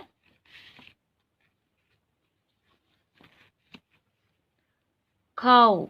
इसे हिंदी में बोला जाता है खाओ। तो बताइए, इस शब्द का प्रयोग कविता की किस पंक्ति में किया गया है? बिल्कुल सही। ठीक समय पर खाना खाओ। खाओ। तो बच्चों, आपका गृह कार्य है कि आपने शब्दों का पंजाबी से हिंदी में रूपांतरण अपनी कॉपी पर सुंदर लिखाई में लिखना भी है और उसको याद भी करना है। बहुत ही सत्कारयोग अध्यापक साहिबान ਅਤੇ ਪਿਆਰੇ ਵਿਦਿਆਰਥੀਓ, ਸਾਰਿਆਂ ਨੂੰ ਪਿਆਰ ਭਰੀ ਸਤਿ ਸ੍ਰੀ ਅਕਾਲ। ਹਾਂ ਬੇਟਾ, ਆਪਣੀ ਪੰਜਾਬੀ ਦੀ ਲਿਖਾਈ ਦੇ ਵਿਸ਼ੇ ਦੇ ਉੱਤੇ ਗੱਲਬਾਤ ਚੱਲਦੀ ਪਈ ਹੈ ਔਰ ਅੱਜ ਆਪਾਂ 9ਵੇਂ ਸੈੱਟ ਦੇ ਦੂਜੇ ਅੱਖਰ ਬੱਬਾ ਦੇ ਉੱਤੇ ਪਹੁੰਚ ਗਏ ਹਾਂ। ਔਰ ਸਾਰੇ ਬੱਚੇ ਧਿਆਨ ਨਾਲ ਬੋਰਡ ਦੇ ਉੱਤੇ ਬੱਚੇ ਦੇਖੋ, ਅੱਖਰ ਬੱਬਾ ਦੀ ਬਣਤਰ ਅਸੀਂ ਕਿਸ ਤਰ੍ਹਾਂ ਬਣਾਉਣੀ ਹੈ। ਸਭ ਤੋਂ ਪਹਿਲੇ ਸਟੈਪ ਦੇ ਵਿੱਚ ਬੇਟਾ ਅਸੀਂ ਕੀ ਕਰਨਾ ਹੈ, ਜਿੰਨੀ ਅੱਖਰ ਦੀ ਚੌੜਾਈ ਲੈਣੀ ਆ ਉਸ ਹਿਸਾਬ ਨਾਲ ਅੰਦਾਜ਼ੇ ਨਾਲ ਉੱਪਰਲੀ ਰੇਖਾ ਦੇ ਉੱਤੇ ਰੇਖਾ ਲਗਾ ਲੈਣੀ ਹੈ। ਉਹਦੇ ਤੋਂ ਬਾਅਦ ਦੇ ਵਿੱਚ ਬੇਟਾ ਸੱਜੇ ਹੱਥ ਥੋੜਾ ਜਿਹਾ ਹੁਲਾਰੇ ਵਾਲਾ ਪੁਆਇੰਟ ਛੱਡਦੇ ਹੋਏ ਇੱਥੋਂ 90 ਡਿਗਰੀ ਦੇ ਉੱਤੇ ਅਸੀਂ ਥੱਲੇ ਆ ਕੇ ਹੇਠਲੀ ਰੇਖਾ ਦੇ ਨਾਲ ਟੱਚ ਕਰਾ ਦੇਣੀ ਇਹ ਰੇਖਾ। ਉਹਦੇ ਤੋਂ ਬਾਅਦ ਦੇ ਵਿੱਚ ਬੇਟਾ ਅੰਦਾਜ਼ੇ ਦੇ ਨਾਲ ਅਸੀਂ ਕੀ ਕਰਨਾ, ਅੱਖਰ ਦੀ ਚੌੜਾਈ ਦੇ ਹਿਸਾਬ ਦੇ ਨਾਲ ਇਸ ਪੁਆਇੰਟ ਤੋਂ ਚੱਲਾਂਗੇ ਔਰ ਇੱਥੋਂ ਥੱਲੇ ਆਉਂਦੇ ਹੋਏ ਅਸੀਂ ਆਹ ਪੁਆਇੰਟ ਤੇ ਇੱਥੇ ਆ ਕੇ ਟੱਚ ਕਰਾਂਗੇ। ਆਹ ਪੁਆਇੰਟ ਬੇਟਾ 45 ਡਿਗਰੀ ਤੇ ਜਾਂ 50% ਤੇ, ਪਰ ਇਸ ਪੁਆਇੰਟ ਦਾ ਇੰਪ੍ਰੈਸ਼ਨ ਥੋੜਾ ਜਿਹਾ ਉੱਪਰਲੇ ਪਾਸੇ ਨੂੰ ਹੋਣਾ ਚਾਹੀਦਾ ਆ। ਇੱਥੋਂ ਬੇਟਾ ਸੇਮ ਟਰੈਕ ਤੇ ਵਾਪਸ ਇੱਥੋਂ ਆ ਕੇ ਫੇਰ ਅਸੀਂ ਟਰੈਕ ਬਦਲਦੇ ਹੋਏ ਇੱਥੇ ਆਏ, ਇਸ ਬਿੰਦੂ ਤੇ ਠਹਿਰਾਓ ਕਰਕੇ ਆਹ ਪੁਆਇੰਟ ਇਸ ਪੁਆਇੰਟ ਦੀ ਸੇਧ ਦੇ ਵਿੱਚ ਆ ਜਾਊਗਾ। ਇਸ ਬਿੰਦੂ ਤੇ ਠਹਿਰਾਓ ਕਰਦੇ ਹੋਏ ਹੇਠਲੇ ਪਾਸੇ ਤੋਂ ਜਿਵੇਂ ਆਪਾਂ ਟੈਂਕੇ ਦੀ ਸ਼ੇਪ ਦਿੰਨੇ ਹੁੰਨੇ, ਆ ਬੇਟਾ ਗੋਲਾਈ ਦਿੰਦੇ ਹੋਏ ਇੱਥੇ ਅਸੀਂ ਇਹਨੂੰ ਟੱਚ ਕਰ ਦੇਣਾ ਆ। ਇਹ ਬਣ ਗਿਆ ਸਾਡੇ ਕੋਲੇ ਅੱਖਰ ਬੱਬਾ। ਫੇਰ ਧਿਆਨ ਨਾਲ ਬੇਟਾ ਦੇਖ ਲਓ ਅੱਖਰ ਬੱਬਾ ਦੀ ਬਣਤਰ ਅਸੀਂ ਕਿਸ ਤਰ੍ਹਾਂ ਬਣਾਉਣੀ ਆ। ਸਭ ਤੋਂ ਪਹਿਲਾਂ ਉੱਪਰ ਅੰਦਾਜ਼ੇ ਨਾਲ ਜਿੰਨੀ ਅਸੀਂ ਅੱਖਰ ਦੀ ਚੌੜਾਈ ਲੈਣੀ ਆ ਰੇਖਾ ਲੈ ਲਈ। ਉਸ ਤੋਂ ਬਾਅਦ ਇੱਥੋਂ 90 ਡਿਗਰੀ ਦੇ ਉੱਤੇ ਥੱਲੇ ਔਰ ਫੇਰ ਇੱਥੋਂ ਗੋਲਾਈ ਦਿੰਦੇ ਹੋਏ ਇਸ ਪੁਆਇੰਟ ਤੇ ਟੱਚ ਕਰਾਂਗੇ। ਇਹ ਪੁਆਇੰਟ ਫੇਰ ਸੁਣ ਲਓ 50% ਤੋਂ ਘੱਟ ਜਾਂ ਉੱਪਰਲੇ, ਇਹਦਾ ਇੰਪ੍ਰੈਸ਼ਨ ਉੱਪਰਲੇ ਪਾਸੇ ਹੋਣਾ ਚਾਹੀਦਾ ਹੈ। ਔਰ ਫਿਰ ਇੱਥੋਂ ਵਾਪਸ ਆ ਕੇ ਇੱਥੋਂ ਟਰੈਕ ਬਦਲਦੇ ਹੋਏ ਇੱਥੇ ਆ ਕੇ ਠਹਿਰਾਓ ਕਰਕੇ ਇੱਥੇ ਨੌਬ ਬਣਾਉਂਦੇ ਹੋਏ ਅਸੀਂ ਇਸ ਬਿੰਦੂ ਦੇ ਉੱਤੇ ਆ ਕੇ ਟੱਚ ਕਰਾ ਦਾਂਗੇ ਔਰ ਇਹ ਬਣ ਗਿਆ ਸਾਡੇ ਕੋਲੇ ਅੱਖਰ ਬੱਬਾ। ਸੋ ਬੇਟਾ ਕਿਉਂਕਿ ਮੈਂ ਤੁਹਾਨੂੰ ਪਹਿਲਾਂ ਹੀ ਦੱਸ ਚੁੱਕਾ ਹੋਇਆ ਵੀ ਜਿਹੜੇ 9ਵੇਂ ਸੈੱਟ ਦੇ ਵਿੱਚ ਸਾਰੇ ਅੱਖਰਾਂ ਦੀ ਬਣਤਰ ਅਲੱਗ-ਅਲੱਗ ਹੈਗੀ ਹੈ, ਇਹਦੇ ਤੇ ਇਕੱਲੇ-ਇਕੱਲੇ ਅੱਖਰ ਤੇ ਹੀ ਸਾਨੂੰ ਅਭਿਆਸ ਕਰਨਾ ਪੈਣਾ ਹੈ। ਤੁਹਾਡੇ ਕੋਲੇ ਵਰਕਸ਼ੀਟਾਂ ਪਹੁੰਚੀਆਂ ਹੋਈਆਂ ਜਾਂ ਆਪਣੀਆਂ ਕਾਪੀਆਂ ਦੇ ਉੱਤੇ ਪੈਨਸਲ ਨਾਲ ਜਾਂ ਜੈਲ ਪੈਨ ਦੇ ਨਾਲ ਬੱਚੇ ਤੁਸੀਂ ਅੱਖਰ ਬੱਬਾ ਦਾ ਅਭਿਆਸ ਕਰੋ। ਕੱਲ ਨੂੰ ਆਪਾਂ 9ਵੇਂ ਸੈੱਟ ਦੇ ਤੀਜੇ ਅੱਖਰ ਬਾਰੇ ਤੁਹਾਡੇ ਨਾਲ ਗੱਲ ਕਰਾਂਗੇ। ਤੁਹਾਡਾ ਬਹੁਤ-ਬਹੁਤ ਧੰਨਵਾਦ।